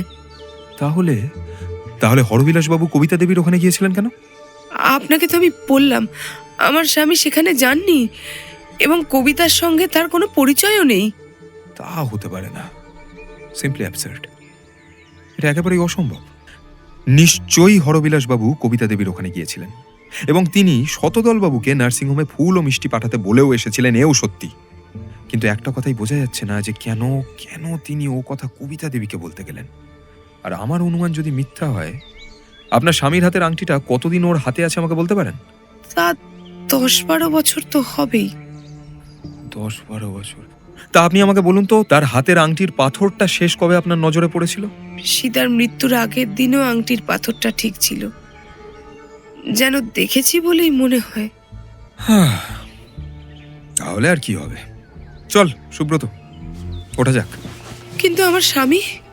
আংটির পাথরের ব্যাপারটা যতক্ষণ না মীমাংসিত হচ্ছে, আপনার স্বামীকে কিন্তু হাজতে আমাদের নজরবন্দী হয়ে থাকতে হবে হিরণময়ী দেবী। আমি অত্যন্ত দুঃখের সাথে আপনাকে এই কথাটা জানাচ্ছি। বিনা দোষে আমার স্বামীকে হাজত বাস করতেই হবে? না না, দোষের কথা তো এখানে হচ্ছে না। সন্দেহক্রমে। অতঃপর হরবিলাসকে সঙ্গে নিয়ে আমরা নিরালা থেকে বেরিয়ে এলাম। বেরিয়ে এসে কিরিটির নির্দেশ অনুযায়ী দুজন সেপাইয়ের হেফাজতে হরবিলাসকে থানায় পাঠিয়ে দেওয়া হলো। চলুন আর একবার শরৎ উকিলের বাসায় ঘুরে আসা যাক। এক্ষুনি? আসলে বেলা হয়েছে তো অনেকটা, সন্ধ্যার দিকে গেলে ভালো হতো না? না না না, কথায় আছে না, শুভস্য শীঘ্রম। আচ্ছা, নিরালার ওপরের ওই ঘরটা যেটা তালা ভাঙা ছিল, সেই ঘরটা দেখা হলো না তো? ব্যস্ততার কি আছে, দেখলেই হবে। মধ্যাহ্ন সূর্য তখন মাথার উপরে প্রচণ্ড তাপ বর্ষণ করছে। কিরিটির দ্রুত হাঁটা দেখেই বুঝতে পারছিলাম ও মনে মনে কোনো একটা সিদ্ধান্তে উপনীত হতে চলেছে। আমি আগেও বহুবার দেখেছি কোনো জটিল রহস্যের শেষ প্রান্তে এলে কিরিটি এমনই হয়ে ওঠে। যে মানুষটা সাধারণত খুব ধীর, খুব স্থির, ঠিক তখনই তার ভঙ্গি বদলে যায়। হাঁটা, কথা, নড়াচড়া সবকিছু হঠাৎ তাড়াহুড়োয় ভরে যায় যেন।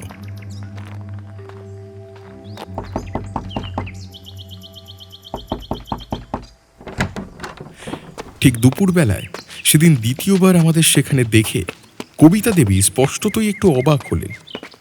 শরৎবাবু তখন বাড়িতে ছিলেন না। একটু আগেই আদালতের জন্য বেরিয়ে গিয়েছেন তিনি। আবার আপনাকে বিরক্ত করতে আসতে হলো কবিতা দেবী? না না, এর মধ্যে বিরক্তির আর কি আছে? ঘোষাল সাহেব হরবিলাসবাবুকে শতদলবাবুর হত্যার প্রচেষ্টার ব্যাপারে অ্যারেস্ট করেছেন কিছুক্ষণ আগে। সে কি? হরবিলাস বাবু? হ্যাঁ, তবে তার মুক্তির ব্যাপারটা নির্ভর করছে আপনার এভিডেন্সের উপরে। আমার এভিডেন্সের উপরে? কিন্তু আমি তো আপনার কথা কিছুই বুঝতে পারছি না মিস্টার রায়। হরবিলাসবাবু বলতে চান যে তিনি আপনার কাছে গত পরশুদিন এসে শতদলবাবুকে ফুল ও সন্দেশ পাঠাতে বলেননি, অথচ ঘোষাল সাহেবের ধারণা যে তিনি এসেছিলেন। কিন্তু আমি তো বলিনি যে হরবিলাস বাবু এসেছেন। তিনি যদি নাই এসে থাকবেন, তাহলে তার হাতের আংটির পাথরটা আজ সকালে আপনার এই ঘরের মধ্যে কি করে কুড়িয়ে পাওয়া গেল? আংটির পাথর কুড়িয়ে পাওয়া গিয়েছে এই ঘরে? হ্যাঁ। কে পেয়েছেন? মিস্টার রায়। কই দেখি সেই পাথরটা। আশ্চর্য, এই তো, এটা তো আমারই আংটির পাথরটা। কাল কখন আংটি থেকে পড়ে গিয়েছে খুঁজে পাচ্ছিলাম না। আপনার আংটির পাথর? কই আপনার আংটিটা কই? আংটি থেকে পাথরটা পড়ে যাওয়ায় আজ সকালে বাক্সে তুলে রেখেছি। হ্যাঁ, দয়া করে একটু আংটিটা আনবেন কি? নিশ্চয়ই।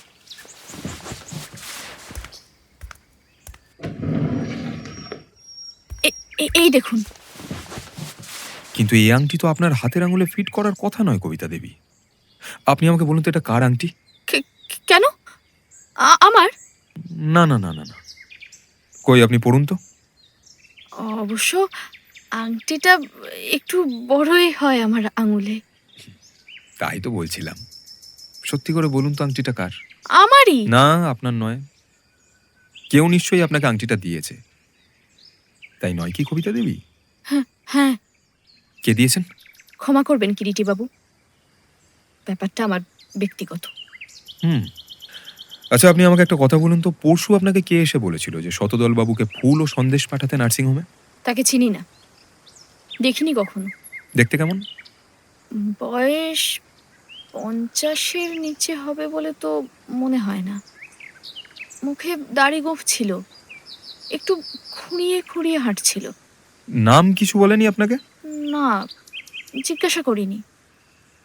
কোথা থেকে আসছে তাও বলেনি?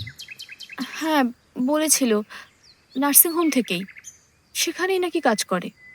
আচ্ছা কবিতা দেবী, বিখ্যাত সুইমার কুমারেশ সরকারের নাম শুনেছেন? নাম শুনেছি, কিন্তু সাক্ষাৎ আলাপ পরিচয় নেই। ও আচ্ছা, তাহলে চলি, নমস্কার।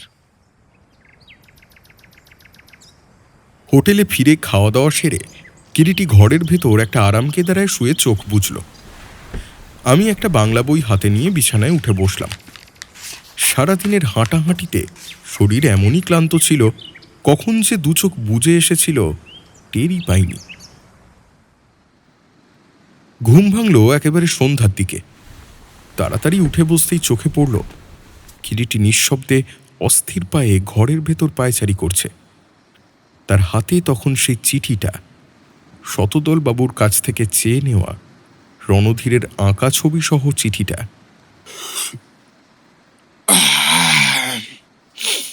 চা খেয়েছিস? বাবা, ঘুম ভাঙলো তোর? হ্যাঁ, খুব ঘুমিয়েছি নাকি? না, মাত্র 3.5 ঘন্টা। চল চাকে একটু বেরোনো যাক। বাইরে গিয়ে বেয়ারেকে চায়ের অর্ডার দিয়ে ফিরে এসে দেখি চেয়ারটায় বসে কিরিটি গভীর মনোযোগে সেই চিত্রাঙ্কিত হিজিবিজি আঁকায় ভরা চিঠিটা খুঁটিয়ে দেখছে। ব্যাপার কি বলতো কিরিটি, চিঠিটার মর্মোদ্ধারের প্রতিজ্ঞা নিয়েছিস নাকি ভাই? মর্মোদ্ধার হয়ে গিয়েছে, এবং নিরালার রহস্যের ওপরেও কাল প্রত্যুষেই যবনিকাপাত। সত্যি? এই চল, একবার চাটা খেয়ে ঘোষাল সাহেবের সঙ্গে দেখা করে আসি। চা পান করে দুজনে হোটেল থেকে বেরোলাম। ঘোষাল সাহেব থানাতে ছিলেন না, কাছে পিঠেই নাকি কোথায় এনকোয়ারিতে গিয়েছেন। এএসআই রামকিঙ্কর ওঝা ছিলেন।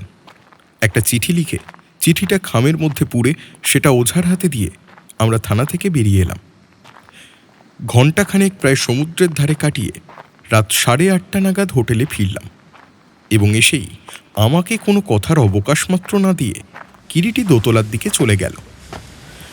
আমি দুপুরের সেই অর্ধসমাপ্ত উপন্যাসটা নিয়ে চেয়ারে বসলাম।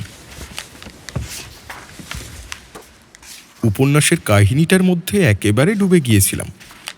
হোটেলের ওয়েটারের ডাকে হুঁশ ফিরল। স্যার, আপনাদের খানা কি ঘুরে দিয়ে যাব? খানা? হ্যাঁ হ্যাঁ, নিয়ে এসো। ঘড়ির দিকে তাকিয়ে দেখি রাত 9:30। আশ্চর্য, এখনো কিরিটি ফিরল না।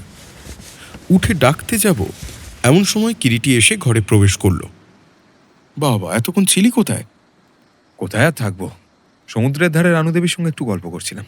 এতক্ষণ ধরে কি গল্প করছিলি ভাই? গল্প ঠিক নয়, শুনছিলাম এক প্রেমের জটিল উপাখ্যান। কার? রানুর? হ্যাঁ, তা নয়তো কি হিরণময়ী দেবীর হবে? ওয়েটার ট্রেতে সাজানো খাবার নিয়ে ঘরে ঢুকল। খাওয়া দাওয়া শেষ করে কিরিটি চেয়ারে হেলান দিয়ে বসে একটা সিগার ধরালো। আমি শোবার তোড়জোড় করছিলাম। হঠাৎ, এখন নয়। তার মানে? এখন একবার বেরোতে হবে সুব্রত। এত রাত্রে আবার কোথায় যাবি? নিরালায়।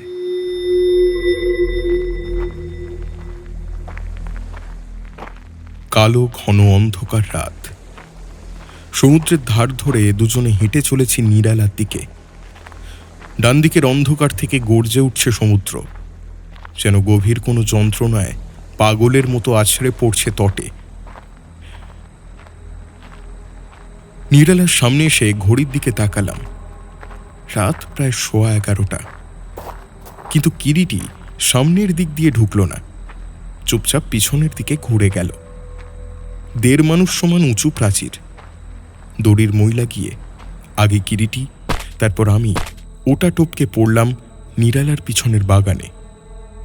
জমাট অন্ধকারে বিশাল প্রাসাদোপম বাড়িটা যেন একটা কালো স্তূপ হয়ে দাঁড়িয়ে আছে কিরিটি নিরালার ভেতর ঢুকতে চলেছে, কিন্তু কেন সেটা কিছুতেই বুঝে উঠতে পারছি না।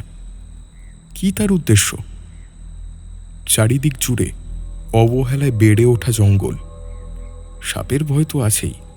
মনে পড়ে গেল সীতার সেই প্রথম দিনের সতর্ক বার্তা, নিরালায় নাকি ভয়ানক সাপের উপদ্রব। আর শুধু কি সাপ, সীতার সেই কুকুর, টাইগার, কে জানে সেই মৃত্যুর মতো অ্যালসেশিয়ানটা ছাড়া আছে কিনা। সীতার মুখখানা কিছুতেই মন থেকে সরছে না, যেন বারবার চোখের সামনে ভেসে উঠছে। সন্তর্পণে পা ফেলে ফেলে কিরিটির পিছন পিছন এগোচ্ছি। কি কুক্ষণেই যে ওর কথায় পড়ে সমুদ্রের ধারে হাওয়া বদলে এসেছিলাম। পৈতৃক প্রাণটা শেষে বিনা কারণে না হারাতে হয়। কিছু জিজ্ঞেস করারও সাহস নেই, জানি জিজ্ঞেস করলে হয় খিঁচিয়ে উঠবে, না হয় বোবা হয়ে থাকবে। হঠাৎ কানে এলো একটা অস্পষ্ট খসখস শব্দ। তখনই কিরিটি আমার হাত টেনে নিয়ে পাশের ছোপের মধ্যে বসিয়ে দিল। আধো আলো আধো অন্ধকারে চোখ বড় করে সামনের দিকে তাকিয়ে রইলাম। একটু আগেই আকাশে চাঁদের এক ফালি আলো উঠেছে। ফিকে সেই আলো গাছপালার গায়ে পড়ে অদ্ভুত আলো ছায়ার খেলা তৈরি করেছে। সব পরিষ্কার না হলেও দেখার মতো আলো আছে। তখনই দেখতে পেলাম নিরালার পেছনের বারান্দায় একটা লম্বাটে ছায়া। লোকটা পা টিপে টিপে এই দিকেই আসছে। আরও কাছে এলে চোখে পড়ল দুহাতে ধরে আছে বিশাল কোনো একটা বস্তু। কে লোকটা? হাতে কি নিয়ে আসছে সে? আর একটু এগোতেই আর সন্দেহ রইল না। লোকটার হাতে একটা বড় ফ্রেমে বাঁধানো ছবি। চাঁদের আলো ছবির ফ্রেমে পড়ে চকচক করছে। লোকটাকে এবার চিনতে বিন্দুমাত্র অসুবিধে হলো না। কিরিটি, এ যে ভুকনা। হ্যাঁ, চুপ। ভুকনা ছবিটা নিয়ে বাগানের ভেতর এগিয়ে আসতে লাগলো। বাগানের দক্ষিণ কোণে একটা বড় ছড়ানো ঝাউ গাছ, তার নিচে এসে দাঁড়ালো ভুকনা। তারপর ছবিটা সাবধানে মাটিতে নামিয়ে রাখল। হঠাৎ পাশের ঝোপ থেকে আর একটা ছায়া বেরিয়ে এলো। লোকটার পুরো শরীর কালো কাপড়ে ঢাকা, মুখে বাঁধা কালো রুমাল। সেই ছায়ামূর্তি ভুকনার দিকে ঝুঁকে চাপা গলায় কি যেন বলল। ওদের সঙ্গে আমাদের দূরত্ব প্রায় ৮-১০ হাত। কথাগুলো শুনতে পেলাম না কিছুই। ঠিক তখনই চোখে পড়ল আর একটা অদ্ভুত দৃশ্য। ভুকনা আর সেই কালো ছায়ার ঠিক পিছন দিয়ে গুটি গুটি পায়ে এগিয়ে আসছে তৃতীয় একজন। সবাইকে আড়াল করে এত সাবধানে এগোলেও কালো কাপড়ে ঢাকা লোকটার সতর্ক কানকে ফাঁকি দিতে পারল না সে। এক মুহূর্তের মধ্যেই চোখের পলকে ছায়ামূর্তিটা ঘুরে দাঁড়ালো। আধো আলো আধো অন্ধকারে হঠাৎ একটা আগুনের ঝলক, তার সঙ্গে সঙ্গেই একটা পিস্তলের শব্দ। এরপরেই শোনা গেল একটা চাপা অস্ফুট চিৎকার। সবকিছু এত দ্রুত, এত আকস্মিক ঘটল যে কয়েক সেকেন্ড আমরা দুজনেই হতবুদ্ধি হয়ে পড়েছিলাম। ঠিক কি ঘটল মাথায় ধরতেই পারিনি। পরক্ষণেই দেখি কিরিটি লাফিয়ে উঠে সামনের দিকে ছুটছে। মুহূর্ত মাত্র দেরি না করে ওর পিছু নিলাম, কিন্তু ঘটনাস্থলে পৌঁছে যা দেখলাম তাতে ধাঁধা আরো জমাট বেঁধে উঠল। ভুকনা নেই, কালো কাপড়ে ঢাকা লোকটাও নেই। শুধু একজন স্যুট পরা লোক ডান হাত দিয়ে বাঁ হাত চেপে ধরে হাঁটু গেড়ে মাটিতে বসে আছে। যন্ত্রণায় কাতর হয়ে অস্পষ্ট শব্দ করছে সে। ঠিক তখনই কিরিটির হাতে ধরা টর্চের তীব্র আলো গিয়ে পড়ল লোকটার উপর। কে? কি কুমারের সরকার? কুমারের সরকার? আমিও বিস্মিত তখন। কে আপনি? আমি কিরিটি। কোথায় গুলি লাগলো দেখি? গুলি করবার আগে চট করে হেলে পড়েছিলাম ডান দিকে। গুলিটা বাঁ হাতের পাতায় লেগেছে। একটুর জন্য শয়তানটাকে ধরতে পারলাম না। দেখি আপনার হাতটা দেখি। যাক, গুলিটা ছুঁয়ে বেরিয়ে গেছে, কিন্তু উন্টার তো এখন একটা ব্যবস্থা করা দরকার। Bullet wound. না, বুলেট উন্ড এটা নেগলেক্ট করা উচিত হবে না। আমার রুমালটা অপরিষ্কার। সুব্রত, তোর কাছে পরিষ্কার রুমাল আছে? দেখুন, আমার শার্টের ভিতরের পকেটে কাঁচা রুমাল আছে। একটু বের করুন।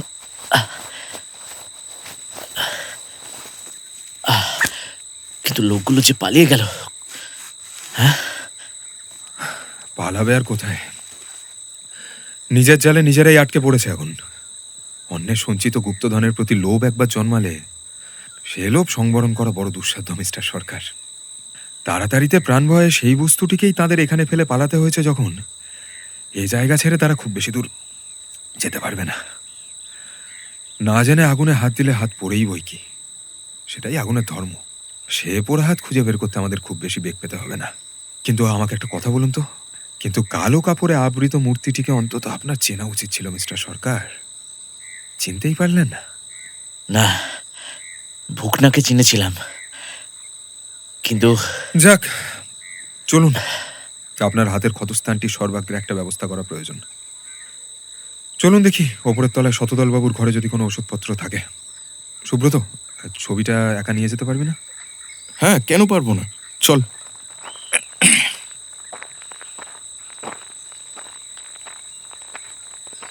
আমরা ছবিটা তুলে নিয়ে সামনে এগোলাম। বারান্দা ধরে এগোতেই চোখে পড়ল হিরণময়ী দেবীর ঘরের ভেজানো দরজার দিকে। অবাক হলাম, এত রাতে হিরণময়ী দেবীর ঘরে এখনো আলো জ্বলছে। কিরিটি আগে এগোলো। ভেজানো দরজার সরু ফাঁক দিয়ে একবার তাকিয়েই কিরিটি দরজাটা ঠেলে খুলে দিল। খোলা দরজার ভেতরের দৃশ্য দেখে থমকে দাঁড়ালাম আমরা। ইনভ্যালিড চেয়ারের ওপর হিরণময়ী দেবী বসে আছেন পাথরের মূর্তির মতো স্থির, দৃষ্টি নামানো মেঝের দিকে। আর ঠিক তাঁর পায়ের সামনে পোড়া কাগজের একগাদা স্তূপ।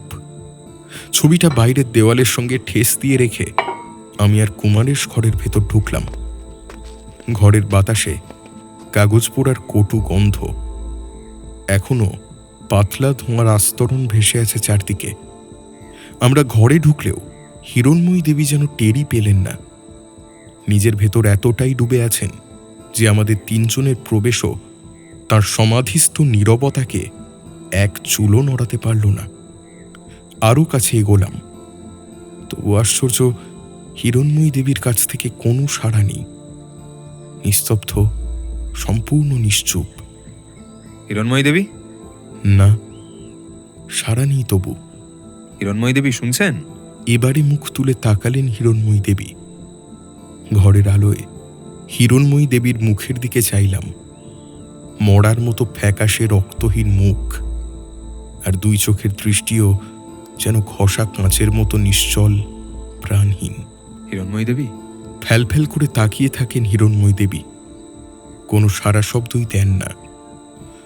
সর্বস্ব হারানোর এক মর্মান্তিক বেদনা যেন হিরণময়ী দেবীর মুখখানিতে ছড়িয়ে পড়ে। সামনের ওই ভস্ম স্তূপের মতো যেন তাঁরও সবকিছু শেষ হয়ে গিয়েছে আজ। সব পুড়িয়ে ফেলেছি মিস্টার রায়। সীতার শেষ স্মৃতিচিহ্নটুকুও পুড়িয়ে ফেলেছি, কিন্তু কই, তবু তো তাকে ভুলতে পারছি না। কিছুতেই তো মন থেকে তাকে মুছে ফেলতে পারছি না। যে গিয়েছে তার কথা আর মিথ্যে ভেবে লাভ কি বলুন? বাকি জীবনটা এমনি করেই তার স্মৃতি বারবার আপনার মনের মধ্যে এসে উদয় হবে, এ কথা নিশ্চিত। আপনি কি ভেবেছেন তার চিঠিপত্রগুলো পুড়িয়ে ফেললেই তার স্মৃতির হাত থেকে আপনি রেহাই পাবেন? আমার মনে হয় না তা আপনি পাবেন। বরং যে রহস্যগুলো আপনার কাছে অজ্ঞাত ছিল তার বাক্স ঘেটে চিঠিপত্রগুলো পড়ে আপনি আপনি সেসব কথা কেমন করে জানলেন মিস্টার রায়? আপনি না জানলেও আমি জানতাম হিরণময়ী দেবী যে আপনার মেয়ে সীতার মনটা কোথায় ঠিক পড়ে আছে। আরও একটা কথা হয়তো আপনি জানেন না। কি? যে ভালোবাসার মধ্যে সীতা নিজেকে অমনি নিঃস্ব করে বিলিয়ে দিয়েছিল, সেই ভালোবাসাই কালসাপ হয়ে তার বুকে মৃত্যু ছোবল হেনেছে। অথচ বেচারি তার শেষ মুহূর্তেও সে কথা স্বপ্নেও ভাবত। কিরিটি বাবু! হ্যাঁ হিরণময়ী দেবী, একটা দিকই শুধু আপনার নজরে পড়েছে।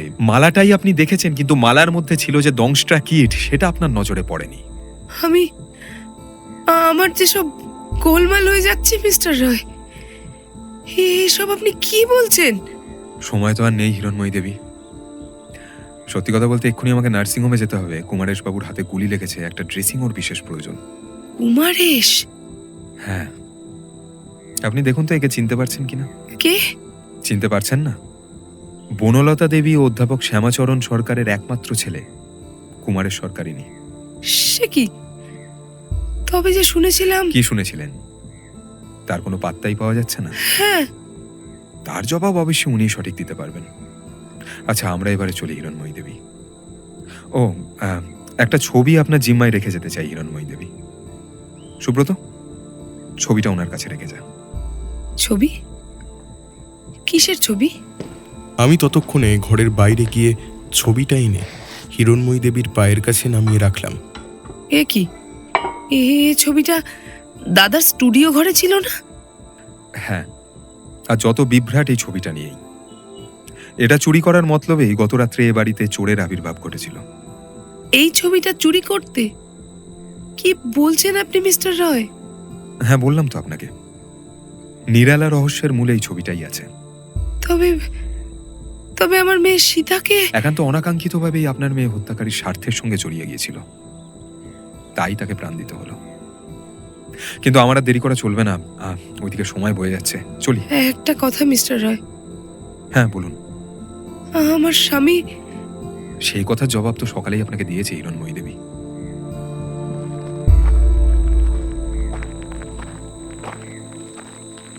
আমরা সকলে নিরালা থেকে বের হয়ে এলাম। হাতঘড়ির দিকে তাকিয়ে দেখলাম রাত 2টো বেজে গিয়েছে তখন। সুব্রত, তাড়াতাড়ি একটু পা চালিয়ে চল, কুমারেশবাবুর রুমটা কিন্তু ড্রেস করার এক্ষুনি ব্যবস্থা করতে হবে। নার্সিংহোমে পৌঁছে দেখি সেখানে আবার শোরগোল। এই যে মিস্টার রায়, আবার শতদলবাবুর লাইফের ওপর অ্যানাদার অ্যাটেম্প্ট হয়েছে। ওকেই আপনার কাছে পাঠাচ্ছিলাম। আবার হয়েছিল বুঝি? হ্যাঁ। এবারেও পয়জন নাকি বুলেট? সেই পূর্বের মতোই মরফিন হাইড্রোক্লোর। চলুন দেখা যাক।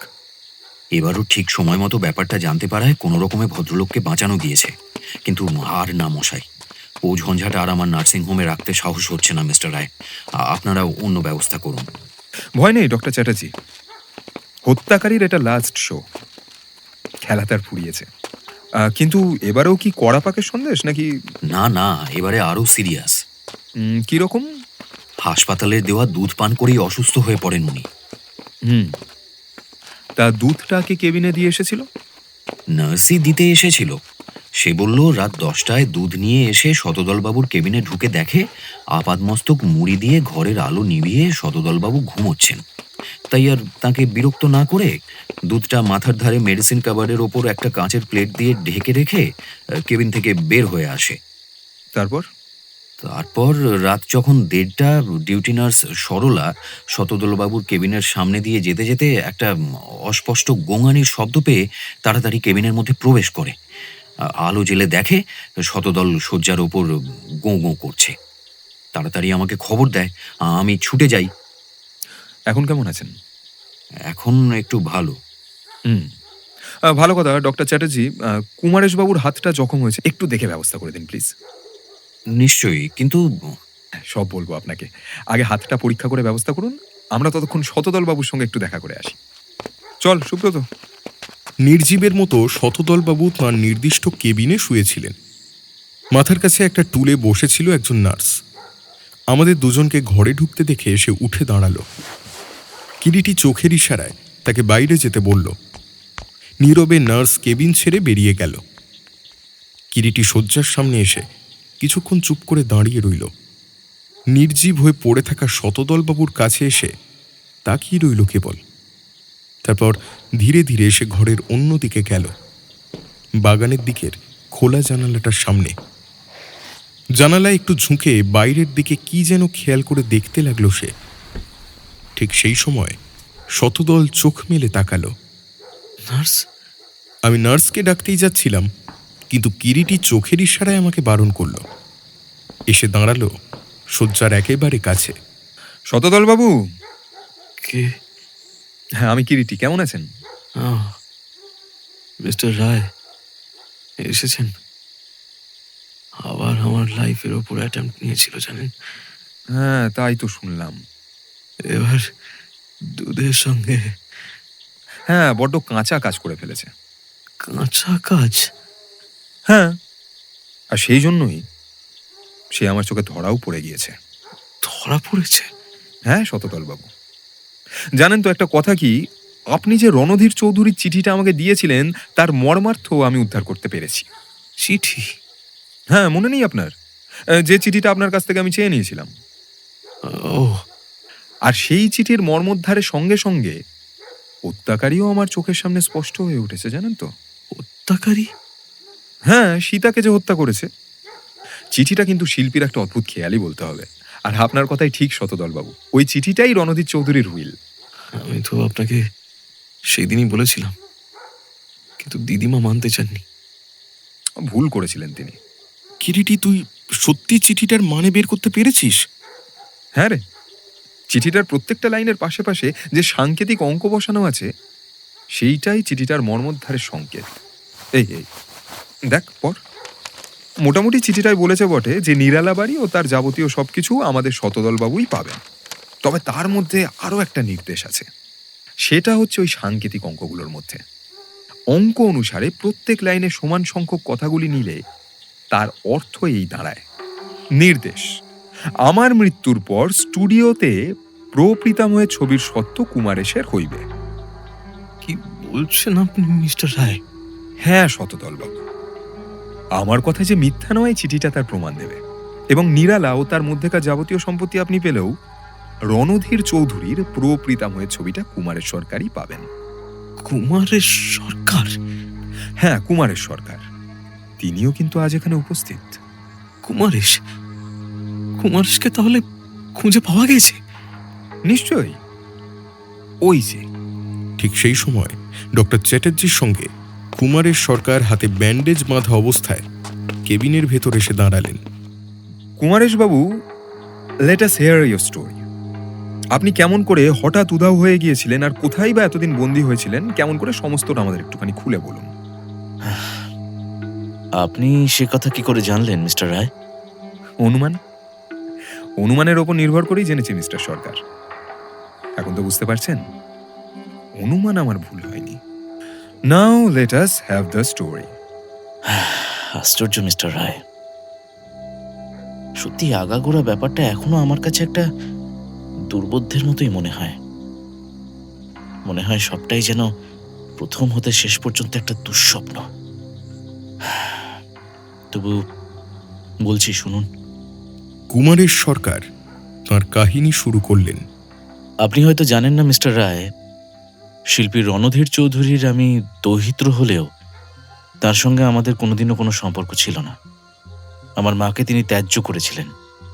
আমারও, অর্থাৎ আমার মা, বাবা, আমি কোনোদিন তার সঙ্গে কোনো সম্পর্ক রাখারই চেষ্টা করিনি। তা সেই দাদুর কাছ হতে তার মৃত্যুর মাসখানেক আগে একটা আবোল তাবোল লেখা চিত্র বিচিত্র চিঠি পেলাম।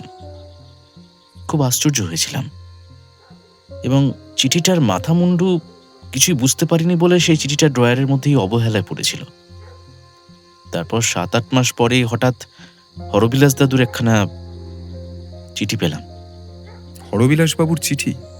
হ্যাঁ, চিঠিতে তিনি লেখেন, অবিলম্বে কোনো বিশেষ অথচ গোপনীয় ব্যাপারের জন্য যেন চিঠি পাওয়া মাত্রই এখানে এসে তার সঙ্গে নিরালায় সাক্ষাৎ করি, অন্যথায় আমার নাকি সমূহ ক্ষতি হবার সম্ভাবনা আছে। চিঠিতে এটাও লেখা ছিল যে যাবার আগে তাকে যেন আমি পত্র দিয়ে জানাই কবে যাচ্ছি। তারপর চিঠি পেয়ে আমি এখানে আসবো কিনা ভাবছি, এমন সময় রানুর একখানা চিঠি পাই। সেও আমাকে দার্জিলিং থেকে লিখেছে 2-1 দিনের মধ্যেই তারা এখানে আসছে। তখন স্থির করলাম যে এখানে আসব। মনে মনে যে একটা কৌতূহল হয়নি তাও নয়। যা হোক, এখানে এসে পৌঁছালাম রাতের ট্রেনে এবং বলাই বাহুল্য আগে হরবিলাস দাদুকে চিঠিও দিলাম। স্টেশনে নেমে বাইরে আসতেই একজন ঢ্যাঙা মতো লোক এগিয়ে এসে আমাকে হঠাৎ প্রশ্ন করলো, নমস্কার, আপনি কি কুমারের সরকার? হ্যাঁ। কেন বলুন তো? কলকাতা থেকে এসেছেন? হ্যাঁ, কিন্তু আপনি কে? আমাকে নিরালার হরবিলাস বাবু পাঠিয়েছেন আপনাকে নিয়ে যেতে। চলুন। একটা ট্যাক্সি স্টেশনের বাইরে অপেক্ষা করছিল। তার মধ্যে তার কথা মতো উঠে বসতেই অন্ধকারে ট্যাক্সির মধ্যে থেকে কে যেন আমার মাথায়, আমার অতর্কিতে আঘাত হানল। আর সঙ্গে সঙ্গে আমি জ্ঞানটা হারালাম। জ্ঞান ফিরে আসবার পর দেখি ছোট্ট একটা ঘরে আমি বন্দি রয়েছি। পরে জেনেছিলাম সেটা নিরালার পিছনে জঙ্গলাকীর্ণ বাগানের মধ্যেই আউট হাউস। আচ্ছা, একটা কথা মিস্টার সরকার, আপনি চেঁচামেচি করে লোকের দৃষ্টি আকর্ষণ করার চেষ্টা করেননি কেন বন্দি অবস্থায়? সেও এক বিচিত্র ব্যাপার। ঢ্যাঙা লোকটা আমাকে শাসিয়েছিল, তারা নাকি চিঠি দিয়ে আমার রক্তচাপের রোগী বৃদ্ধ অধ্যাপক বাপকেও তারা নাকি আমারই মতো এখানে ধরে এনে অন্য কোনো একটা ঘরে আটকে রেখেছে। এখন আমি যদি চেঁচামেচি করি বা গোলমাল করি, তারা আমার বৃদ্ধ বাপকে নিষ্ঠুরভাবে হত্যা করে সমুদ্রের জলে ভাসিয়ে দেবে, আর যদি চুপচাপ থাকি তো 1 মাস বাদে ছেড়ে দেবে। বাবাকে যে আমি কতখানি ভালোবাসি শয়তানরা জানতো বোধহয়। বাধ্য হই তাই আমাকে কতকটা ওই বন্দি জীবন মেনে নিতে হয়েছিল। একটি মাত্র জানলা ছিল ওই ঘরে। সেই জানলা পথে সেই ঢ্যাঙা লোকটা প্রত্যহ এসে আমাকে খাবার দিয়ে যেত রাত্রে একবার করে। বন্দি অবস্থায় আমার কেবল ঘুম পেত। হ্যাঁ, কেবলই ঘুম পেত। উপযুক্ত আহার না পেয়ে এদিকে ক্রমেই দুর্বল হয়ে পড়ছিলাম। আপনি টেরও পাননি মিস্টার সরকার যে খাদ্যের সঙ্গে মরফিয়া দিয়ে আপনাকে ঘুম পাড়াতে আর উপযুক্ত পরিমাণ আহার না দিয়ে ক্রমে আপনাকে দুর্বল করে ফেলেছিল? পরে বুঝতে পেরেছিলাম সবটা। তারপর যে রাত্রে সীতা মারা যায় সেদিন বিকেলের দিকে ওই উদ্যানের মধ্যে ঘুরতে ঘুরতে সে একসময় ওই আউট হাউসের কাছাকাছি গিয়ে হঠাৎ আমাকে দেখতে পায় এবং সীতাই আমাকে উদ্ধার করে ওই সন্ধ্যার দিকে, এবং আমাকে সে অবিলম্বে এখান থেকে চলে যেতে বলে, কারণ তার বাপ ব্যাপারটা জানতে পারলে নাকি আমাকে হত্যা করবে। আমিও তার নির্দেশ মতো চলে যাই, কিন্তু পথে গিয়ে মনে হয় শতদলকে সব ব্যাপারটা জানানো উচিত। তাই সঙ্গে সঙ্গে নিরালায় ফিরে আসি। সিঁড়ি দিয়ে দোতলায় উঠে সামনে সীতার দেখা পাই। সে তখন ছাদ থেকে নিচে নেমে আসছে। সীতা আমাকে দেখতে পেয়ে তাড়াতাড়ি বসবার ঘরে টেনে নিয়ে যায়। এ কি, আপনি আবার এখানে এসেছেন কেন? একটা সর্বনাশ না করে দেখছি আপনি ছাড়বেন না। বাবা নিচে আছেন, এখন যদি তার চোখে পড়ে যান। শতদলের সঙ্গে একবার আমি দেখা করতে চাই। তুমি একবার যেমন করে হোক শতদলকে এই ঘরে ডেকে নিয়ে এসো। কিন্তু না, তার সঙ্গে দেখা না করে আমি যাব না। কিন্তু কথা আমার শেষ হলো না। ঠিক এমনি সময় দরজার উপাস থেকে একটা গুলির আওয়াজও এলো, আর সঙ্গে সঙ্গে একটা আর্ত চিৎকার করে সীতা মাটিতে পড়ে গেল। আমিও আকস্মিক সেই ব্যাপারে ভয়ে বিহ্বল হয়ে পড়েছিলাম, এবং ওই মুহূর্তেই সেখান থেকে পালালাম। পালাই যখন, তখন সিঁড়ি দিয়ে কে যেন একটি মহিলা ছাদ থেকে নেমে আসছিল। সে বোধহয় আমাকে দেখে ফেলেছিল। হ্যাঁ, শরৎ গুহর মেয়ে কবিতা গুহ। কিন্তু সে রাত্রে ভয়ে আপনি যদি অমন করে হঠাৎ পালিয়ে না যেতেন, আজ রাত্রে আপনাকে গুলি খেতে হতো না। তবু ভাগ্য বলতে হবে যে গুলিটা আপনার হাতের ওপর দিয়ে গিয়েছিল। যাক, শেষ করুন, আপনার কথাটা শেষ করুন। নিরালা থেকে আমিও পালালাম, কিন্তু এখান থেকে যেতে পারলাম না। কটা দিন আত্মগোপন করে বেরিয়েছি, আর ব্যাপারটা বুঝবার চেষ্টা করেছি যে কি হলো। হঠাৎ সীতাকে কে গুলি করে মারল? এমন সময় হরবিলাস দাদু অ্যারেস্ট হয়েছেন আজ সকালে শুনতে পেলাম। তখন ঠিক করলাম সীতার মা হিরণময়ী দেবীর সঙ্গে দেখা করব এবং তাকে সব ব্যাপারটা খুলে বলবো। কিন্তু সদর গেট দিয়ে নিরালা ঢুকতে সাহস হলো না, সুদূরে পুলিশ মোতায়েন দেখে। তখন একটা বাঁশ জোগাড় করে পোল ভল্টের সাহায্যে প্রাচীর টপকে নিরালার পিছনের বাগানে প্রবেশ করলাম। তারপর এগুচ্ছি, দেখলেন ভুকনা ও কালো কাপড়ে সর্বাঙ্গ আবৃত ছায়ামূর্তিকে বাগানের মধ্যে, তাই না? হ্যাঁ, আমার ইচ্ছে ছিল লোকটাকে পিছন থেকে গিয়ে জাপটে ধরবো, কিন্তু তার আগেই সে আমার উপস্থিতি টের পেয়ে যায়। গুলি করে, but he missed the chance.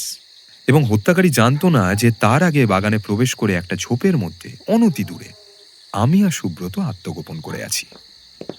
এই যে ঘোষাল সাহেব, আসুন আসুন আসুন। ব্যাপারটা কি বলুন তো কিরিটি বাবু, এত জরুরি তলব করলেন আমাকে? আপনার নিরালা ও সীতা হত্যা রহস্যের মীমাংসা হয়েছে। সত্যি? কিন্তু ইনি কে? ইনি হচ্ছেন বিখ্যাত স্পোর্টসম্যান আমাদের কুমারের সরকার। ও আচ্ছা, নমস্কার। তা উনি ঘটনাচক্রে উনিই তো যত অনর্থের মূল। কি বলছেন আপনি মিস্টার রায়? হ্যাঁ, বর্তমান রহস্যের উনিই তো নিউক্লিয়াস। ওকে কেন্দ্র করেই কিন্তু সবকিছু ঘটেছে। তার মানে এটা আপনার চাইতেও কারুর বেশি জানবার কথা নয় শতদল বাবু। আমি? হ্যাঁ, আপনি চমৎকার খেলা খেলেছেন শতদল বাবু, কিন্তু বোর্ডের চালে মারাত্মক একটা ভুল করে ফেলেছেন। তাতেই কিন্তু মাত হয়ে গিয়েছেন আপনি। আপনি? শতদল বাবু, আমি কিরিটি রায়। মিস্টার রায়? হ্যাঁ, মিস্টার ঘোষাল। উনি আমাদের শতদল বসী এই নাটকের প্রধান চরিত্র, সকল রহস্যের মেঘনাথ, সীতা দেবীর হত্যাকারী।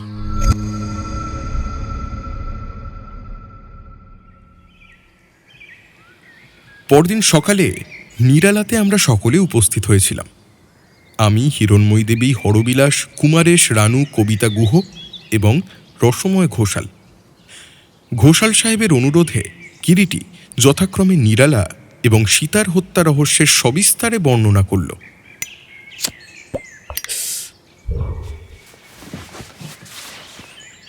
খেয়ালি শিল্পী রণধীর চৌধুরীর নিজের কন্যা বনলতা অধ্যাপক শ্যামাচরণ সরকারকে তার অমতে অসবর্ণ বিবাহ করায় তিনি তার কন্যাকে ত্যাগ করেন।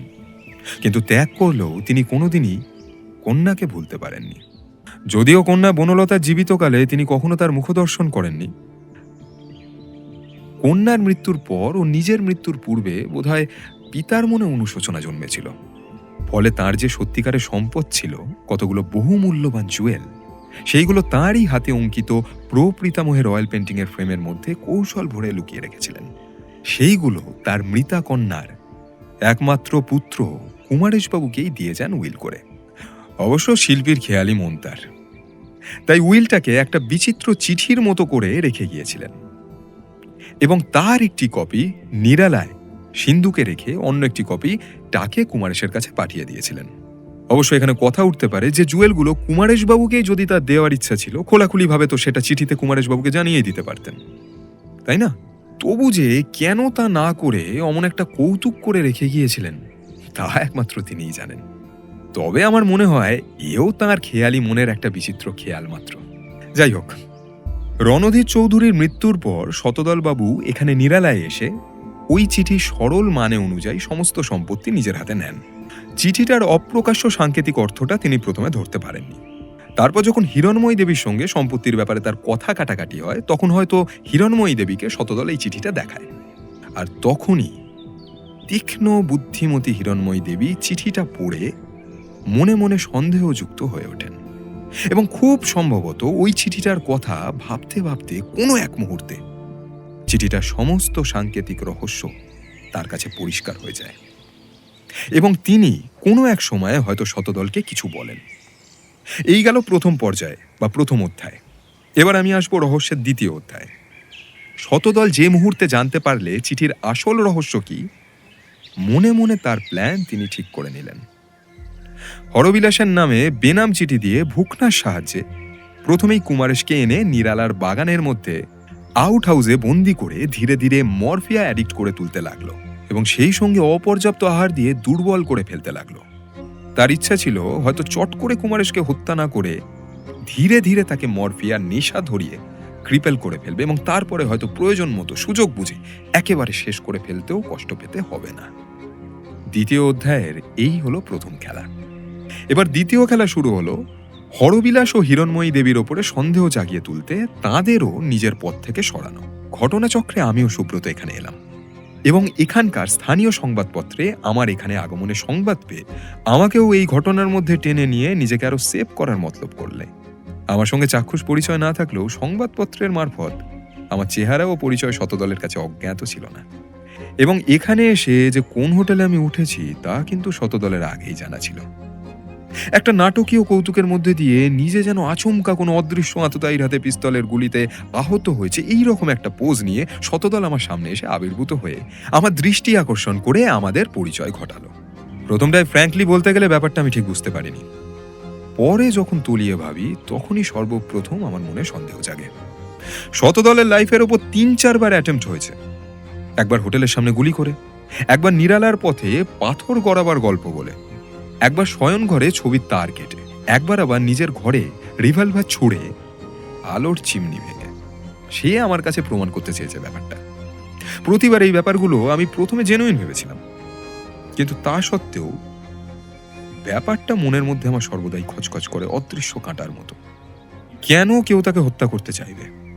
কি মোটিভ, কি উদ্দেশ্য থাকতে পারে? এবং ওই সঙ্গে আরও একটা যুক্তি আমার মনের মধ্যে উদয় হয়। হত্যার অ্যাটেম্পটগুলোর মধ্যে কোথায় যেন একটু ফাঁক আছে। একটা বা দুটো অ্যাটেম্পট ব্যর্থ হলে আমি কিন্তু মেনে নিতে পারতাম, কিন্তু বারবার অ্যাটেম্পট বিফল হবে কেন? শেষবারের অ্যাটেম্পটের পর যে মুহূর্তে এই ধরনের অসামঞ্জস্যটা আমি দেখলাম, তখনই সেটা আমার মনকে আকর্ষণ করলো। সেই মুহূর্ত হতেই মন আমার সজাগ হয়ে উঠেছে। কঠিন বিশ্লেষণে, যুক্তি ও নিরঙ্কুশ বিচারে ঘটনাগুলোকে আমি চিন্তা করতে শুরু করলাম, এবং চিন্তা করতে গিয়ে একই জায়গায় এসে বারবার আমি আটকে গেলাম। ব্যাপারটা যুক্তিহীন, এলোমেলো। আর তারপরই তৃতীয় অধ্যায়ে আমি আসব, শতদল এবং সীতার ব্যাপারে। সীতা ভালোবেসেছিল সমস্ত প্রাণ দিয়ে শতদলকে, কিন্তু শতদল চেয়েছিল রানুকে। রানু ভালোবাসে আবার শতদলকে নয়, কুমারেশকে। অর্থ অনর্থ তো ছিলই, সঙ্গে আবার এসে যোগ দিল প্রেমের ব্যাপার। একটা জটিল পরিস্থিতির উদ্ভব হলো।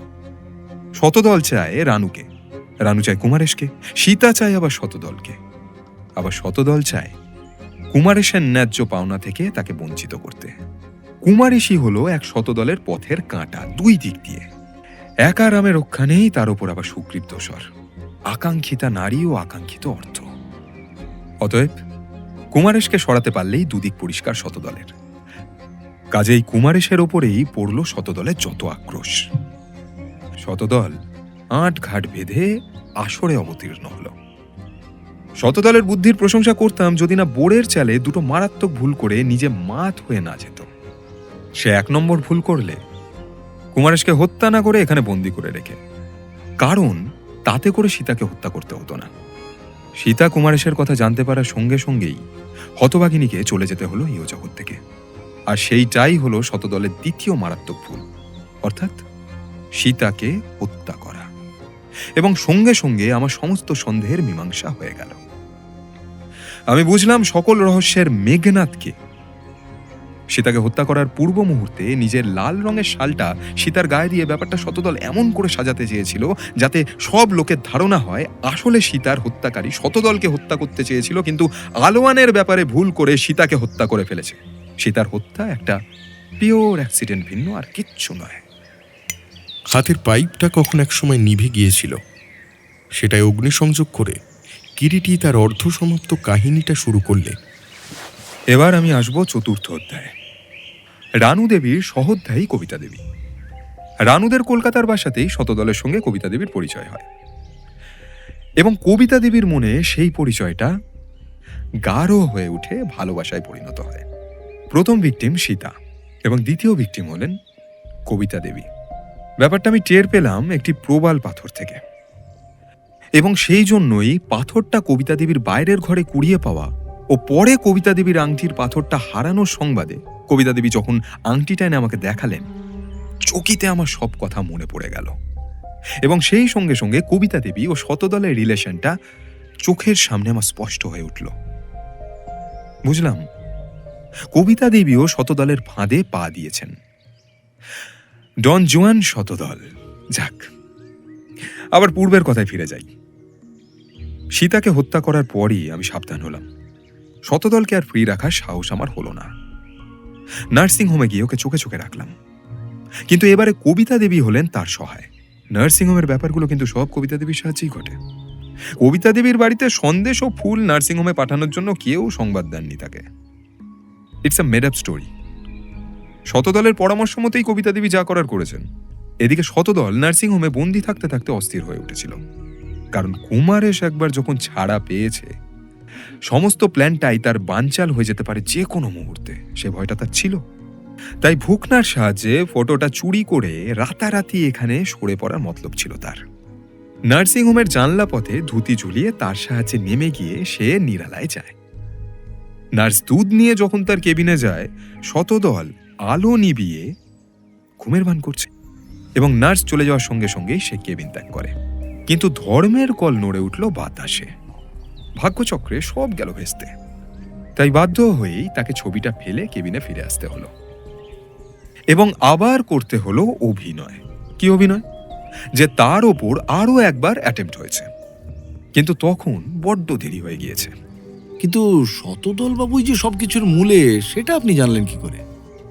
সীতা নিহত হওয়ার পরই, তার আগে পর্যন্ত সন্দেহটা দৃঢ় হতে পারেনি। সে রাত্রে সর্বক্ষণই আমার দুজনের ওপর নজর ছিল, একজন সীতা দেবী, অন্যজন শতদল। সীতা ছাদ থেকে নেমে যাওয়ার পরই কিছুক্ষণ বাদে শতদলকে আমি নিচে যেতে দেখেছি, এবং ঠিক তার পেছনে কবিতা দেবীকে। কবিতা দেবীর চিৎকারেই আমাদের সকলের দৃষ্টি আকর্ষিত হয়। সীতার হত্যার ব্যাপারটা কবিতা দেবী সবটা না জানলেও অনেক কিছুই জানতেন, সেটা তার মুখের দিকে তাকিয়ে সে রাত্রে আমি বুঝেছিলাম। তখনই মনে হয় যে কবিতা দেবী কাউকে শিল্ড করছেন ডেলিবারেটলি, কিন্তু কাকে? চৌকিতে আমার একটা কথা মনে হয়, কবিতা দেবী শতদলকে শিল্ড করছেন না তো। ভাবতে গিয়ে দেখলাম সেটা তো সম্ভব, সেটাই স্বাভাবিক। তখন আর কোনো সন্দেহ আমার রইল না। বুঝলাম এই খেলা শতদল বাবুরই। ইতিমধ্যে আমি রণধীরের চিঠির কথাটা কিন্তু একেবারেই ভুলে গিয়েছিলাম, তাই শতদলকে দোষী বুঝতে পেরেও স্ট্রং একটা মোটিভ খুঁজে পাচ্ছিলাম না। কবিতা দেবীর বাড়ি থেকে ফিরবার পথে আংটির পাথর রহস্যটা পরিষ্কার হয়ে যাওয়ায় ব্যাপারটা আরও একবার গোড়া থেকে নতুন করে ভাবতে শুরু করলাম। আর তখনই মনে পড়ে গেল চিঠির কথাটা। ঘন্টা দুয়ের মধ্যে সবকিছু আমার কাছে স্পষ্ট হয়ে গেল, দুয়ে দুয়ে চারও হলো। আর তখনই বুঝলাম গত রাত্রে ছবিটা চুরি করার চেষ্টা করে যখন হত্যাকারী সফল হয়নি, আর একবার সে সম্ভবত ওই রাত্রিবেলায় অ্যাটেম্প্ট নেবে। আর সঙ্গে সঙ্গে নিরালায় গিয়ে হানা দিলাম, এবং আমার অনুমানও যে মিথ্যা হয়নি তার প্রমাণও পাওয়া গেল হাতে হাতে।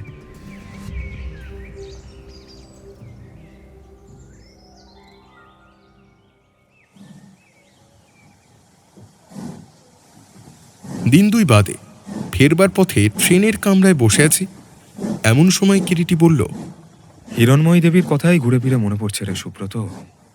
একমাত্র মেয়ে সীতার মৃত্যুটা সত্যি বড় মর্মান্তিক হয়েছে তার কাছে। খুনাক্ষরেও তিনি কখনো সন্দেহ করেননি যে সীতা শতদলকে ভালোবাসে। আর সেটা যখন প্রকাশ পেল, তার মুখের দিকে যদি তুই তখন তাকাতিস, তাহলে দেখতে পেতিস কি সর্বস্ব হারানোর বেদনাই না তার মুখের ওপর ফুটে উঠেছিল। যে সম্পত্তির লোভে তিনি নিরালা আঁকড়ে পড়েছিলেন, সে সম্পত্তি তার হস্তগত হলো না, এবং তার সঙ্গে হারাতে হলো তার একমাত্র কন্যাকেও। শতদলও শূন্য হাতে চরম দণ্ডের জন্য অপেক্ষা করছে। হিরণময়ী দেবীকেও ফিরে যেতে হলো শূন্য হাতে, সীতাকেও শূন্য হাতে নিতে হলো বিদায়, কবিতাও ফিরে গেল শূন্য হাতে। রণধীর চৌধুরীর এত সাধের নিরালা, তাও পড়ে রইল শূন্য। কুমারেশ বা রানু, কোনোদিন হয়তো ওখানে তারা পাও দেবে না। হিরণময়ী, হরবিলাস, তারা তো কোনোদিন ফিরেও দেখবে না। কথা শেষ করে কিরিটি পাইপটা আবার মুখে তুলে নিল। এখন ট্রেন ছুটে চলেছে কলকাতা অভিমুখে।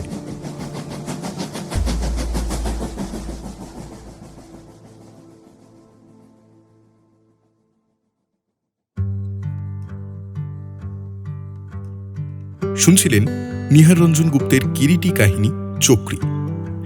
আজকের গল্প পাঠে তথা সুব্রতর ভূমিকায় আমি আকাশ, কিরিটির ভূমিকায় শুভ্রদীপ, অন্যান্য চরিত্রে সায়নদীপ, বর্ণিশা, অনুপম, সুমন, কৌশিক, উৎপল, শাশ্বতী, তপলব্ধা, জয়শ্রী, সমীরণ, জ্যোতির্ময় এবং সৌরভ অ্যান্ড টিম। আজকের গল্পে শ্রুতিনাট্য রূপদানে ইন্দ্রজিৎ, শব্দগ্রহণে সাহিত্য সমাহার স্টুডিও, শব্দ সংযোজনে প্রিয়াঙ্কা, প্রচ্ছদঙ্কনে অর্ক চক্রবর্তী এবং আবহ সমগ্র পরিচালনায় আমি আকাশ।